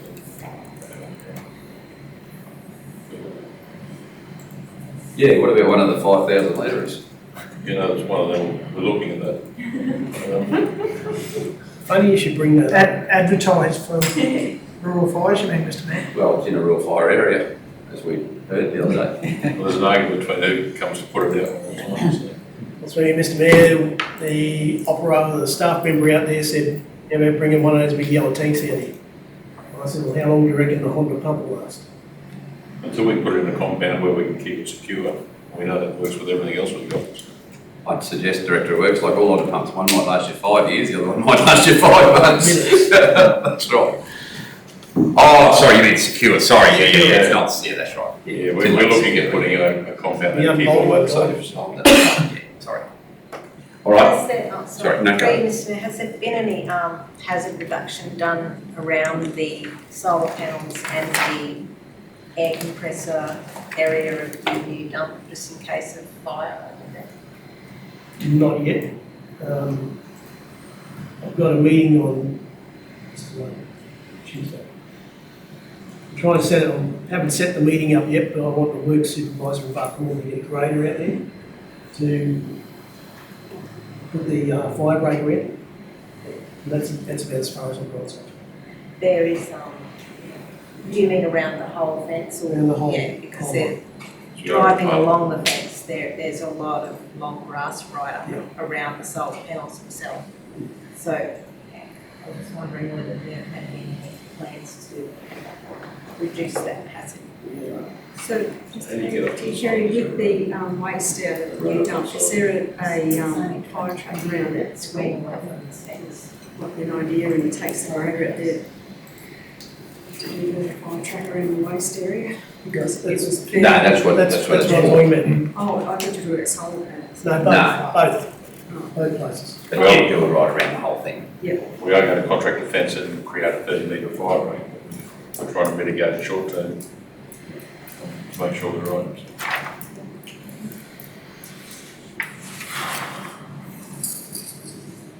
Okay. Anything further for Kerry?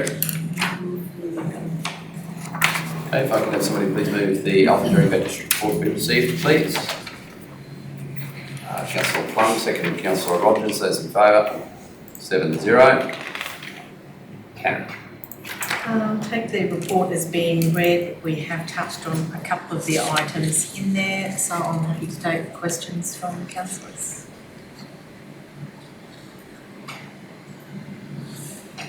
Mr. Mayor, Karen, did you say that you had some more information about the ATM that is in this report? Tell us in this report. No, it's not going to be in this report. Okay, sorry. Afterwards, because it mentions company names. Yeah.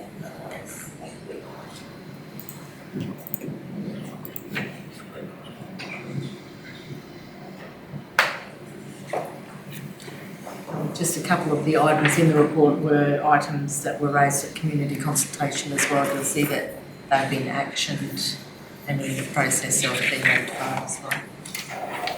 Karen, did you ever find out what happened with the roofing on the Crystal Company? It was taken, a part of the roofing broke, so Luke took it down to repair that, and he hasn't put it back up. We talked about some solutions. Probably a tin roof on the top to protect the timber, but then put the roofing back up so it doesn't impact the actual building itself. So.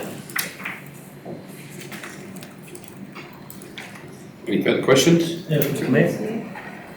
The Anzac Park with the flagpoles and phase 1 of the upgrade. Yes. What's that? Did we budget that, did we? You missed the last meeting, councillor, yes. That's what that is. Yeah. Fair enough. It's just a basic upgrade of what's there, whilst the community works through some options for the long term. Mm-hmm. And over the next 12, 18 months looks at what grant opportunities might be out there to couple with council funding. So that's just a very vanilla overhaul, but a tasteful one, putting the correct amount of flags, the community's expectation for flags, but also some nice silhouettes and a few, removing the fence from the front and a few very low budget but tasteful inclusions to the site to And all improve it. things through the chair, all things that are being put in are able to be moved if a new site is determined. Otherwise they can stay there, so we're mindful of that as well. Councillor Gleeson. My question was was just asking the district manager with the silhouettes, have you approached our local Lynchwood Designs? Yes, they've been away, and we're just waiting on the quotes to come back, yes. Thank you.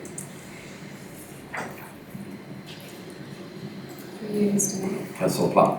I quite like these sort of silhouettes, and I was just wondering if there was any funding we could get that we could put these silhouettes in all of our 5 communities around the Anzac area so people can identify them.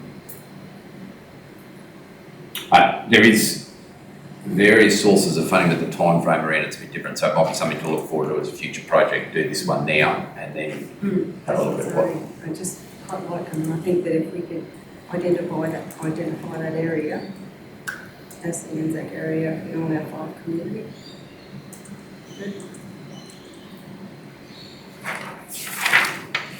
Further questions for Karen? I just want to put a big shout out to the Director of Corporate Financial Services to his family for their participation in the ICPA Cricket Day and for the wonderful effort that his wife did in outscoring him for the day, despite his Oh, really? So, He was. Trying to protect your Dan, sorry. Wasn't a very well kept secret. no, it was no secret at all. Sharon was very insistent on making sure we all knew. As was the female team that actually got you out. I beg your pardon? Oh, you'll be eligible for the Masters shortly, Dean. 365.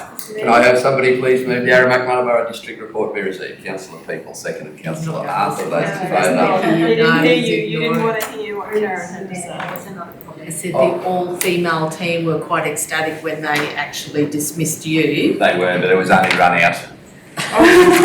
You allow yourself to be You're right. out. I was thirsty.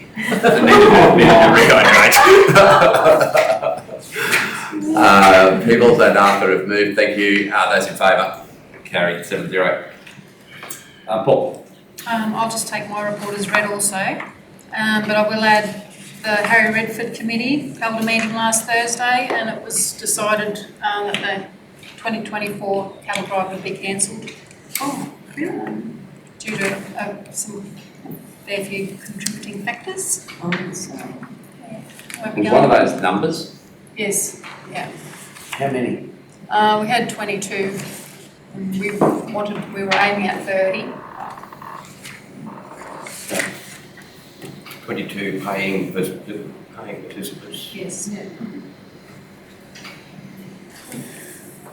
Okay. It's a shame. Was there, the 3 of us, Chair, was there there must have been more contributing factors than that, because if that was the case, we had to try and get some more funding or something, or was the cattle or insurance, there had to be other problems, I imagine. Yeah. All encompassing. Insurance, yeah. Insurance was a bit of a risk that Ed Drover didn't really want to take on board, I don't think. Was that use of the animals, horses, and exposures?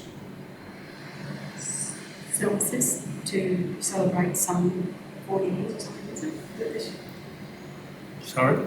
Was this to commemorate 40 years? Was it? No. No. But it possibly might have been an attempt at having one more. It's been such a long time. It's still open for next year, so it's just for this year. The else is still there. Okay, Driftway Reserve leased, that was a local application from before Christmas, that's right? Yes. Yep, all good. Yep. When did that take effect? Just after Christmas, it was fire damage. Like they had a fire, so Yeah. they needed adjustment. Awesome. Through you, Mr Mayor, the community builders musters, or there's Blackhall, there's one, going to be one in Arran on the 6th. Yeah. Yeah. And, yeah, I thought so. I just note there's very few people from Aramac going to the Blackhall one. Is that because there's something that's conflicting with them on the 6th of February? No, they like you to go to all the musters that are on because they have guest speakers. Yeah, they have different guest speakers at each muster, and they're quite interesting. Okay, so it's not the same at each one? No. And you get to see what all the other communities are doing, and it's quite interesting.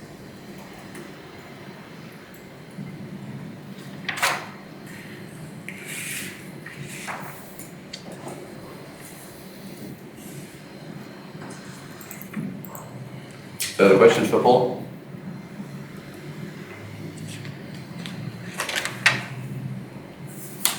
Might have somebody please move 366, Blackhall Municipal Report. Councillor Plum, second Councillor Peoples, those in favour, carried 7-0. I take my report as being read. My first day back at work today, so this was done prior to my leave, so I see that there was a rural lands officers meeting. I'll find out the notes from those who attended so that I can catch myself up to speed on that. I don't think there's too much else I can speak to, but I'd just like to wish everyone a Happy New Year, and I hope 24 is going to be a good one, and wish everyone the best in whether they're going forward with elections and taking them for where it goes in the future. Okay. Any questions please for Jenny?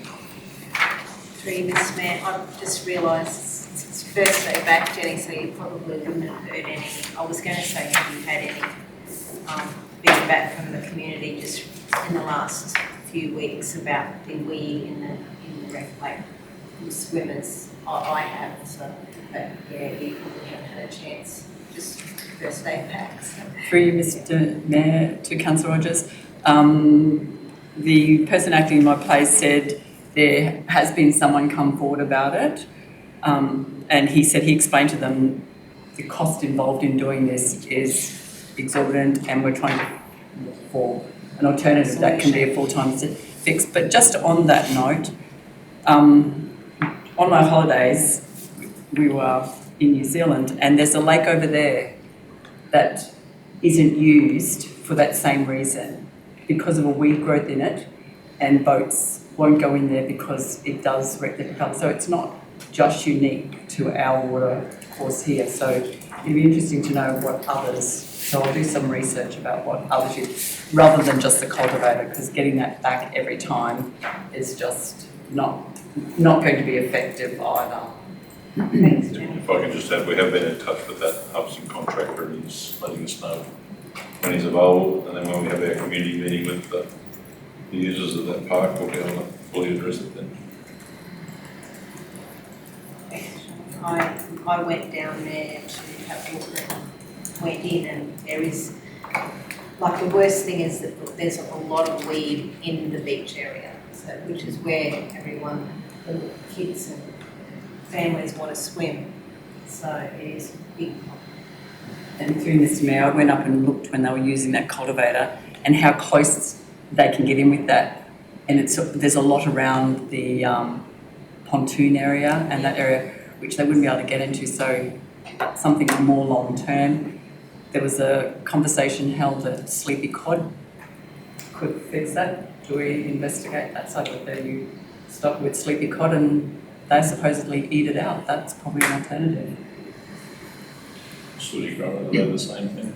Yes, Different. sort of run and big plants as well. Yeah, so something that we could... Sleepy Cod, are they another one, Jenny? I think that's what, it might have been the Sleepy Cod. It was, I thought there was one. But there was something discussed about a breed of fish that will, live off that plant. So maybe that's an alternative that could be more long term.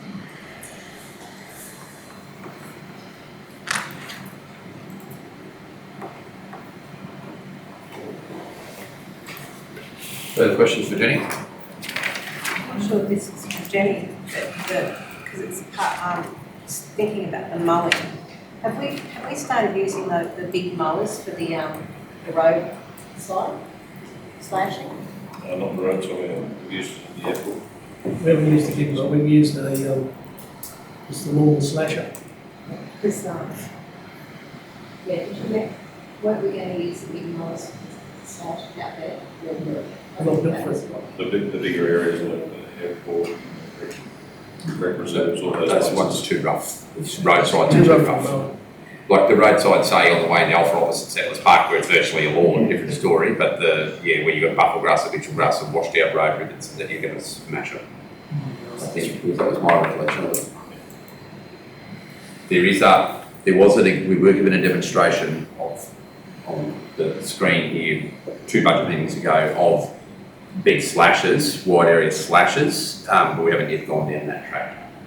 The wide area mowers was cut back on mower. Big slashes actually alarms lift up, they retract back pretty swish, but Oh. we're not ready for that yet. Through you, Mr Mayor, we're going away from slashes as such. We're going to flail mowers. Right, because they don't throw as much debris out on the rocks in the windscreens. Also, you can move them in and out. They're offset to the left. You can move them further, probably 2 metres further to the left-hand side of the tractor or the towing vehicle, and then bring them back out to almost centre line. But the right-hand edge is centre line. So they're a much more versatile mower. They're better for, safer than using. They front mount. Slashing. No, There we go, okay. yeah. So through you, Mr. Were they as in a flail, as in circular this way, as opposed to rotate that way? Like a little mini deminer. I've used them several years down south and they're much more efficient. Yeah. What's the wear part on them? Do they have a The blade? actual flail. The flail still wears? Yeah, but every 6 months you replace it. Yeah. So how is the big mower going? Pretty good. We've got at the I had a- airport. Good children, I think. Airport and. We got one in Alpha. Alpha too. If we tried to take the one in Alpha off, the operator there, he probably walk, not happy. And this one he's doing well. So Lenny was advising me the time he could do the acre blocks that he was doing, the number of passes, it was not quite half the time, but very close. It was like, what would be 14 passes, he can do in 8. So he said it's just, and for his Still a nice neck job. beautiful job. Yeah, good. You can't tell the difference. Well, in fact, if anything, it's probably needed because it's not a rill every 42 Yeah. inches or every 65 inches. There's only a rill of grass every, Yeah. whatever the. And where he's got a chance in those really heavily mowed areas, I've noticed he runs that over, he overlaps that and minces that, and it's gone. You can't even see it. The report over there on the airport out here, he's done that in a third of the time. Sounds good. And it's just make it fix, so hopefully it the costs are other. There was one little issue with both of them, wasn't there, to do with a heat sensor or a shutdown sensor on it, but that was rectified. So they changed the thermostat to a higher running time. Yes, the last question of Christmas. Mr. Mayor? The good shed, even though it's been completed for the upgrade we did, we really still need to work on getting some funding from somewhere to upgrade the doors. The doors, the big sliding doors. So if there's ever a little bucket of money somewhere that we could update the sliding doors, that would be great. Because no doubt the next Westec's going to be upon us and the doors are going to be still very hard to open. Okay. I guess that's an early budget request for 24-25. Or am I adding? No, that's right.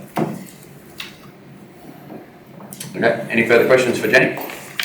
Through you, Mr. Mayor, just a clarification, and it's, I could easily have missed something. The Leading in the Central West application, we've given $215, but Barkeys is only 155, or is that how we've broken it up between the three centres.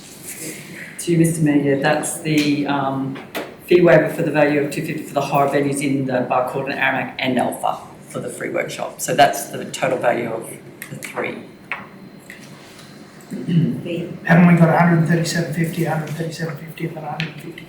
One's at the Globe. Is it one's at the Globe and then the others? Not different. So No, I just couldn't get the math to work. It's not a biggie, but it is. So the Yeah. total, through you, Mr Mayor, the total of those three was $430 and they get 50% Oh, as a right, community group. Yeah, right, okay. So, yes.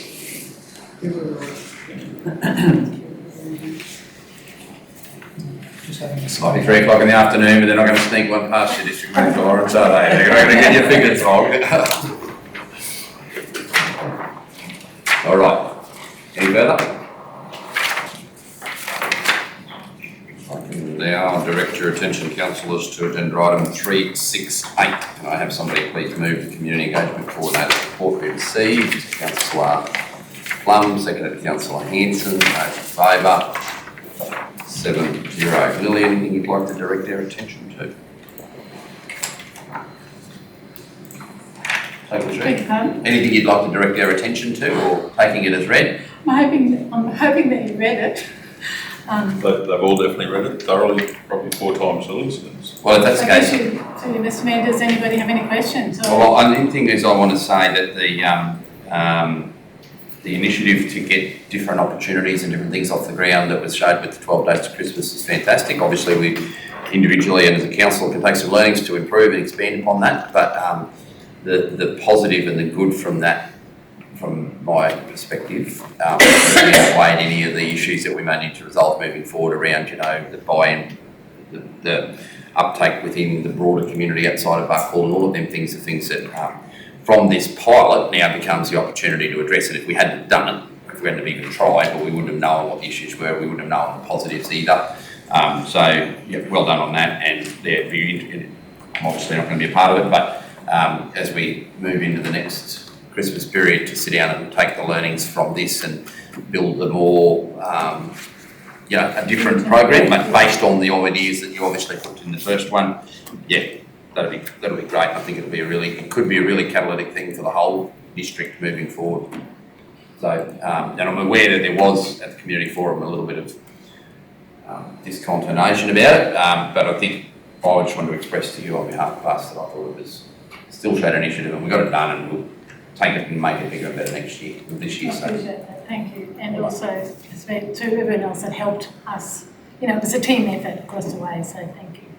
And I guess there'll be a opportunity over the next couple of months in April, May, whenever, for councillors to sit down with you and workshop what they thought were the good ideas, and have a look at what 2024, 12 days to Christmas, it's like, might be 28 days to Christmas, the amount of people that seem like they want to be involved in it. That started in August. Yeah, so I know, I'm fine, I don't have any questions, but councillors, do you have any questions for this part of Lily's report? Mr Mayor, I just Australia, the medallions and the running sheet and everything, Lily, what's happening there? I have the medallions, through you, Mr Mayor, I have the medallions already here and everything's sort of ready to go. Have we got some sort of running sheet of who the winners are? And, yep.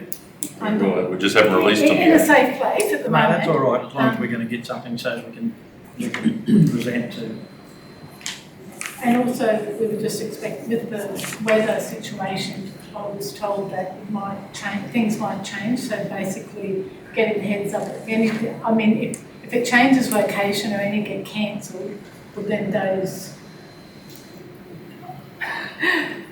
So you go. The weather events caused some concern, but it looks like they might be okay.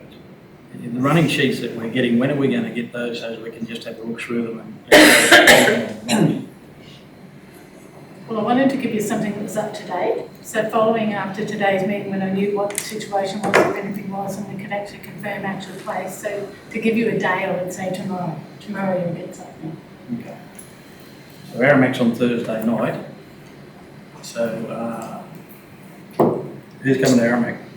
Well, we'll work through that, we'll work through that after the meeting, the timing. Okay. Through you, Ms. Mayor, the running sheet draft is ready. Mm-hmm. I just want to be able to, if there's any final checks, to send it all out once everything's confirmed. Okay. No doubt all councillors then. Councillors, sorry, did you have another one? I just asked, was that going to all councillors, so whoever's doing that?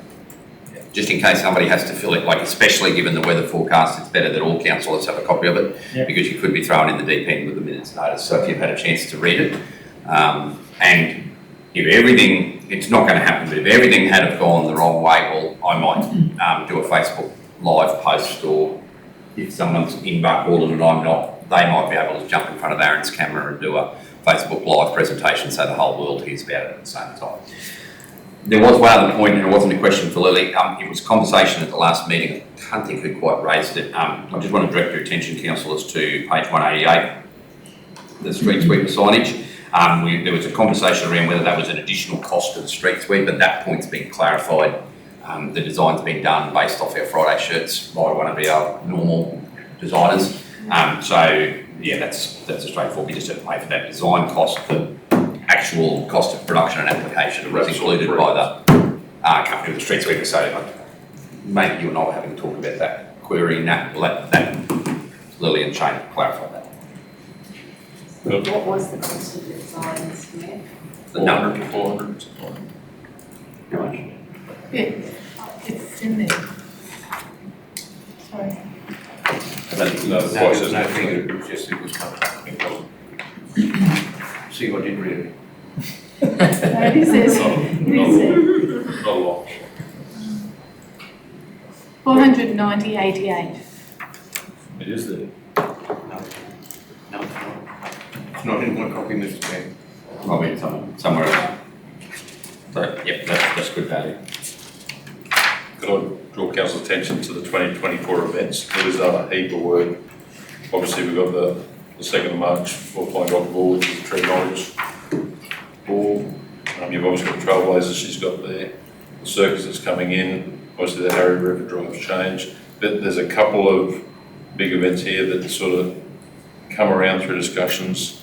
The big one is 17th of June. We're the only regional council that's going to have a Melbourne Comedy Festival group wanting to come here as one of the events. We've always got the Outback Masters Golf here again. And so there's a couple of big ticket items that's going to bring a lot of people in our community. So Lou's done a good job of getting them on board. Just with that, Lily, I saw Boolia, and I just thought I screenshot it, but maybe I didn't. If you wanted to have a look, they released one anyway, just prior to Christmas or just early in the new year, a calendar of events for their council area, including like Boolia camel races and things that were run by local not-for-profits. Now, not all of our events would yet be booked with the relevant things, but it was basically a month by month what was on. Now, because we've got 5 communities, we've got a lot more. But there was, I thought it was a really good little thing for a ready reckoner for what's on. It didn't matter whether, very similar to what you've done here. The style and presentation of it was really good, I thought. So maybe the district managers have already got, no doubt, bookings for showgrounds and things for, camp draft, radios, football, race tracks, that sort of stuff, where we know stuff. And that can be constantly updated as more things come forward, of course, and we can use that both not only on our new council website, which will be launched when, at about 7:30. 7:30, yeah. But it could be something that could be constantly updated through the socials. Yeah, I'll check it out. Yeah, I did think it was particularly simple and easy to read, the bullet one. Okay, thank you. Just through the chair, the Mad Bag Fun Run, just those dates, Lily, the Trailblazers concert is on the 16th of March, which is the Saturday. So not the 15th. Oh, sorry, I've got a typo there. 3 of us were there. Yeah. I realised that the Alpha event is on the 16th, the same as the council election. Yes. The proposal is to have the So that will be Friday the 15th and Saturday the 16th. 15. I thought the Trailblazers were meeting here at the Rec Park for a function on the 15th. The evening sort of. So I'm talking to the schools to see if they'll help us have the fun run in the afternoon beforehand, so that we're doing everything about Andrea on that weekend, not like another weekend. So it all makes sense to make it happen, but I would just like to work with the schools and anybody else that's interested, so that it can be as good as it can be. Through you, Mr. Mayor, a question about the water leave town cards. How long are they active for? Okay. How long are they active for? Is there an expiry, like, the money's, there's a lot of money there, total unredeemed fund is 35,000. Like, it's a lot of money being unredeemed, so that sits there until somebody spends it. That's right. Previous Mayor, probably a question for Dan, but the Outback Masters, did we put money into that? 20,000. 25.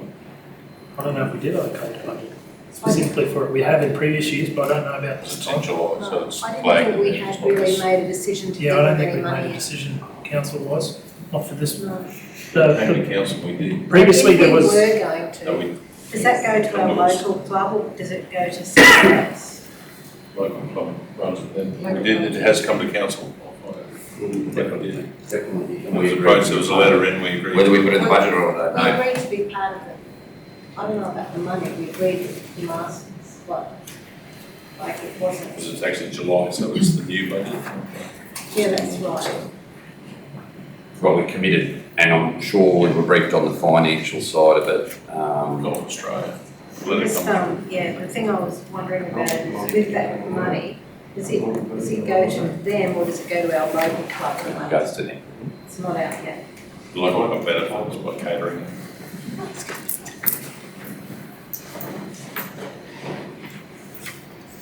Definitely goes to them. But the club comes with an endorsement. Through the chair, there was an allocation in the budget that was previously, I think in previous budgets, it was a number of events were listed with the value of contribution. We didn't adopt in the budget this year that list, but we did adopt the budget value the same as what it had been in previous years, so. 22,000 it is, plus GST. Good, maybe something. We've had an agenda item subsequently, what? Yes.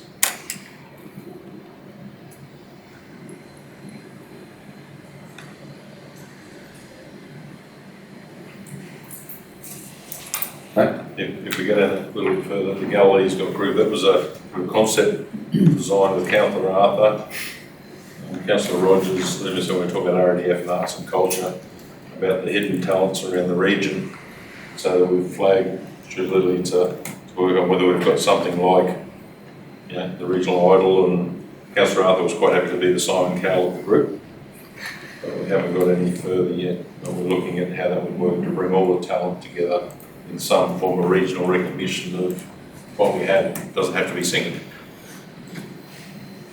Right. Through you, Mr Mayor, the CEO's probably right. I'll have an opinion, but no talent, so I'm very similar to Simon Cowell. Further questions for Lily?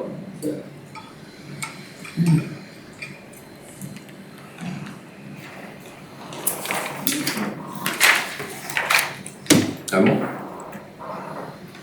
Okay, thank you, Lily. Questions on notice, can I have somebody please move that we received the responses from the November meeting?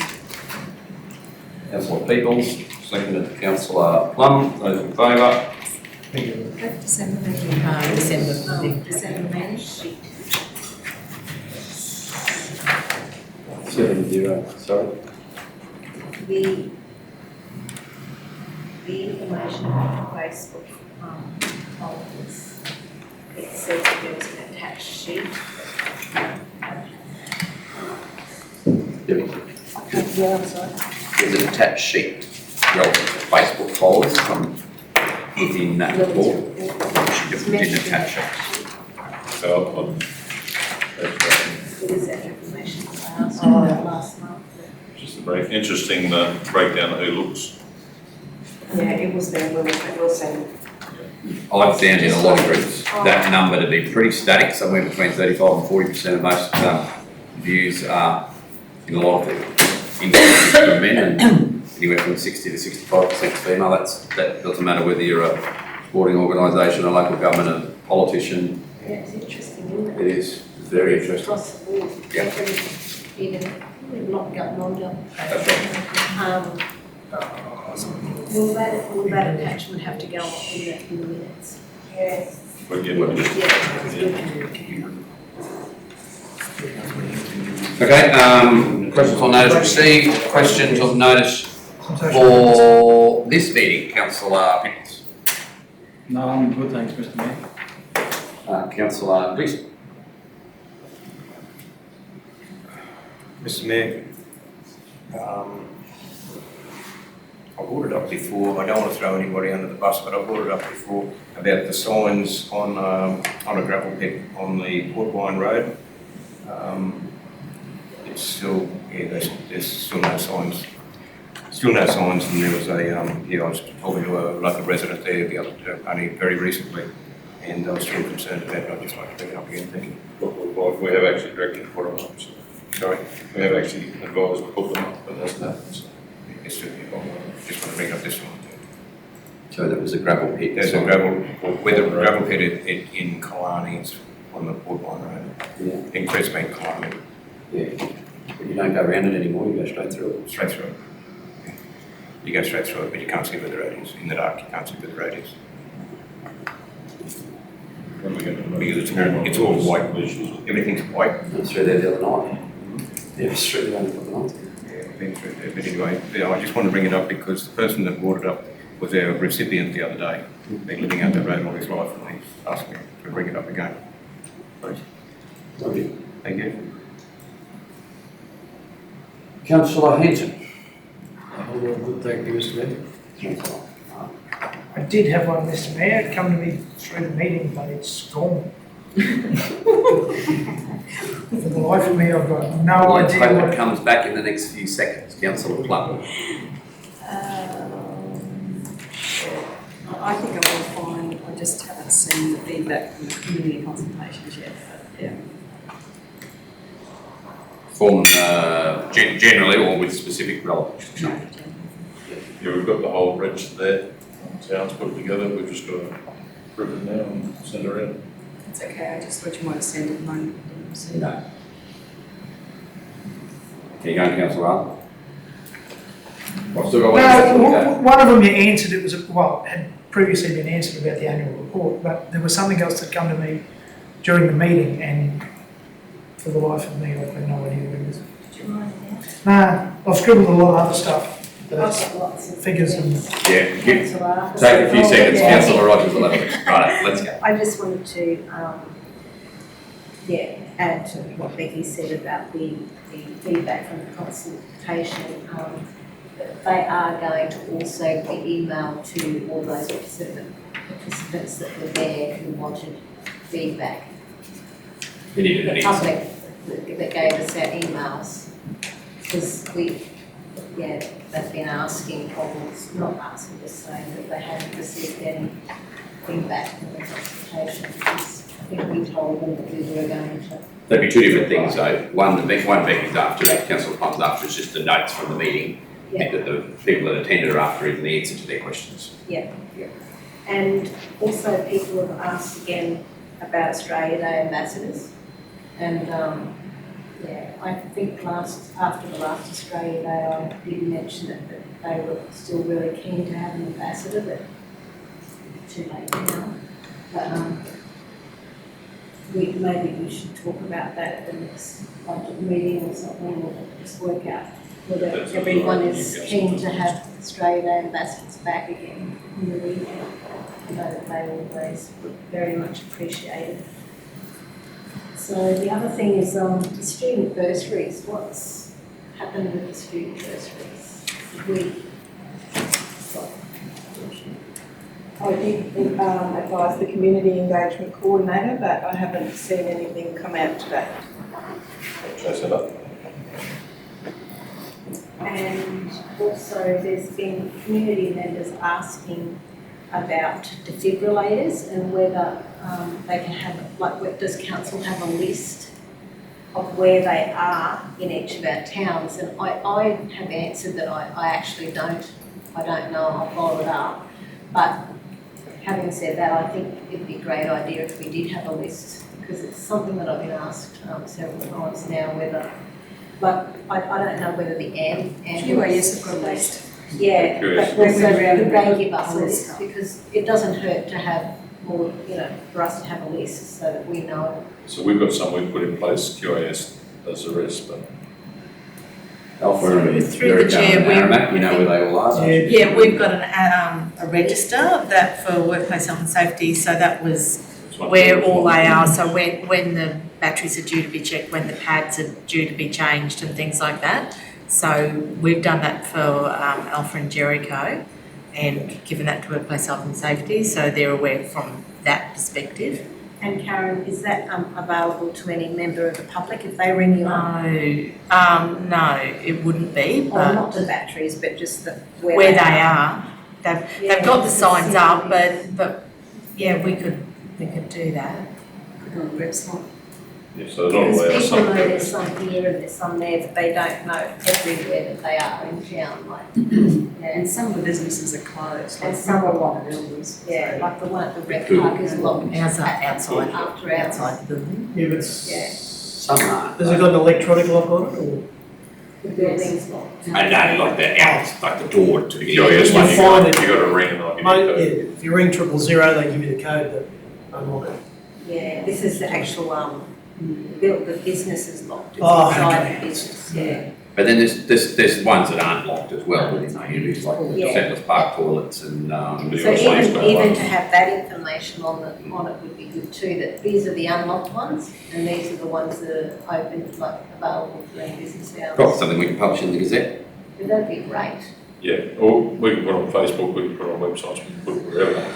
So, might stop all the questions. Put it everywhere. Curious if you're in triple advice. Yeah, Triple O will Just always tell you where they are in something, emergency, but if you, for community education, if it's something that's known, people won't have to ring 000, they'll go bang, I know there's one here, I'm gonna jump around and get it. Yeah.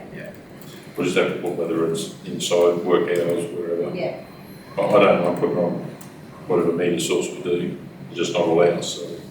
Yeah. Because We they're could good to just go. say on there, not all of these are council defibrillators, but this is where we know that there is. Put a list underneath every town and put an asterisk next to the ones that are Yeah. 24 hours a day. QAS walk the streets before Christmas. Finding out where they were. So they did that just before this Christmas, council. Oh, it would have been probably very early December. Yeah. It's got to be a regular check. They do that Batteries every- tested. Jenny? Through you, Mr. Mayor, I was just going to reconfirm what Councillor Plum was saying. Yes, they came to the council office. We're still just waiting for the cabinet to be replaced with the one at the Globe, and then we'll talk to them about adding it to the list that QAS have. They have a comprehensive list. They talk about it often at the hospital meetings the community hospital meetings that we attend. Do we have, we own the one at the Red Lake Council? Yeah, I sort of think that we should put that outside instead of having it locked away. To you, Mr. Mayor, the reason that one was locked away is because it's not a locked cabinet.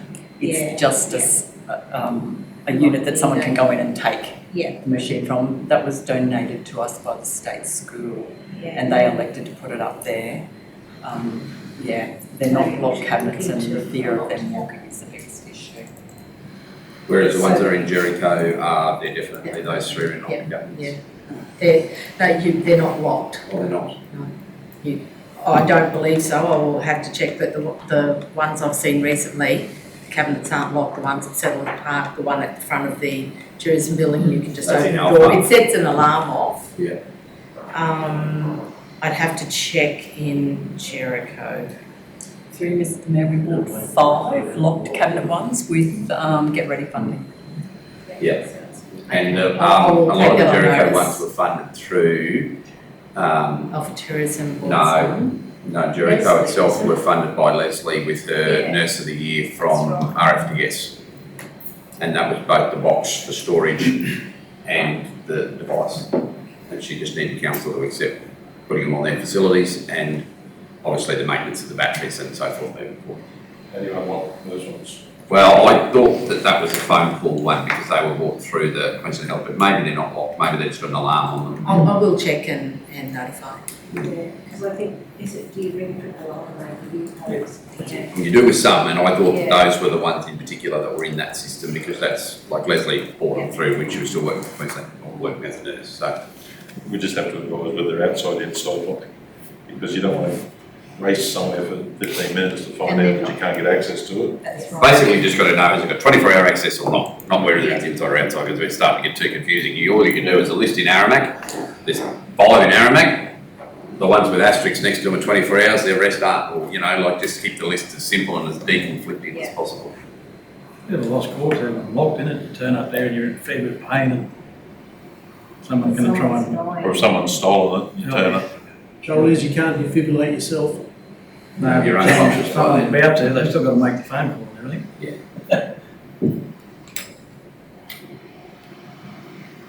All right, any more questions? You have had the maximum time opportunity possible. Okay. No, we got one more, there we go. No one there. You think about it. Oh, they will, 2 o'clock in the morning. That's it. Mr Mayor, I was going to ask, I am going to ask this question in an open session. The Evora Road is on the Blackwall end, for some people that don't know. It was graded earlier in the year, disgracefully graded, no drains at all for the whole section of the road. The road's never, you talk to the locals down there, they've never seen it so bad. I know it's not really protocol, but how can you have a little discussion with the person that lives at the other end of the road? The person that lives at the other end of the road has got graders, water trucks, rollers, side tippers and contracts to the Blackwall Regional Council. And he lives at the other end of this road, but he's not on our tender. I was just wondering whether it'd be worthwhile. Is he I on might theirs? bring it up and mention that. Is he on their vendor panel? He's on their vendor. Well, that's all he needs to do. Sorry. That's all he needs to be. And he Because could a local government can enter into an arrangement with anybody that's either on a pre-qualified supply list of themselves, another local government or a state department. I didn't realise that, yeah. One phone call's all it takes. I just want to bring it up in, as I say, because the road is absolute, it's terrible. You'd have to use an exemption because it's not a We'd local have to be supplier. aware of it to engage. But if there was an issue or a reason or a justifiable reason, the officers could use the exemptions under the procurement policy to use someone from another list without having to go through tendering process. Thank you. Through your best, it might be advantageous to say to them to, within vendor panel, to tick Barkey Regional Council. So they're aware of tenders. Definitely. Yeah, if they tick the box, that's all they're going to do. But because they're pre-qualified with another local government, that means that the officers can use them for emergent works, for whatever. We'll jump on that little ranks and then we'll get bad the road is. And if you're someone who's pre-qualified with TMR, for example, could be brought straight in to do a job with us without having to go through any hoops. It's just another one of those things that the road was signed off and, before our district manager's time, road was signed off with a little bit of luck, those sort of things may not happen again. We would like to think that then possibly won't happen. It's already identified. Have a road graded with absolutely no drainage or water run down the road there, 8 and 10 kilometres at a time. He was probably only given, I would imagine, Kerry, it would have been given an emergent grade after the work at the start of the year and it hasn't had a, It's on 300.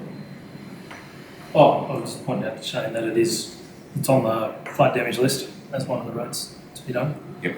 There's a fairly substantial value of work to be done there, identified under that flood damage work. Thank you. Does anyone know when was the last time Kensington was? Giving you all the time in the world, Mr. Arthur. Kensington, yeah. It's the other side of the I've got no idea. can we just, right, I'm going to move on, close the meeting. The last question I noticed from Councillor Rogers was If she could have an indication of when the Kensington Road was last, really great. We will, no more questions? Meeting closed. 3:36. Kensington Road, G4. Just push the button, Mr. the Mayor. road in April this year, April April last year. April last.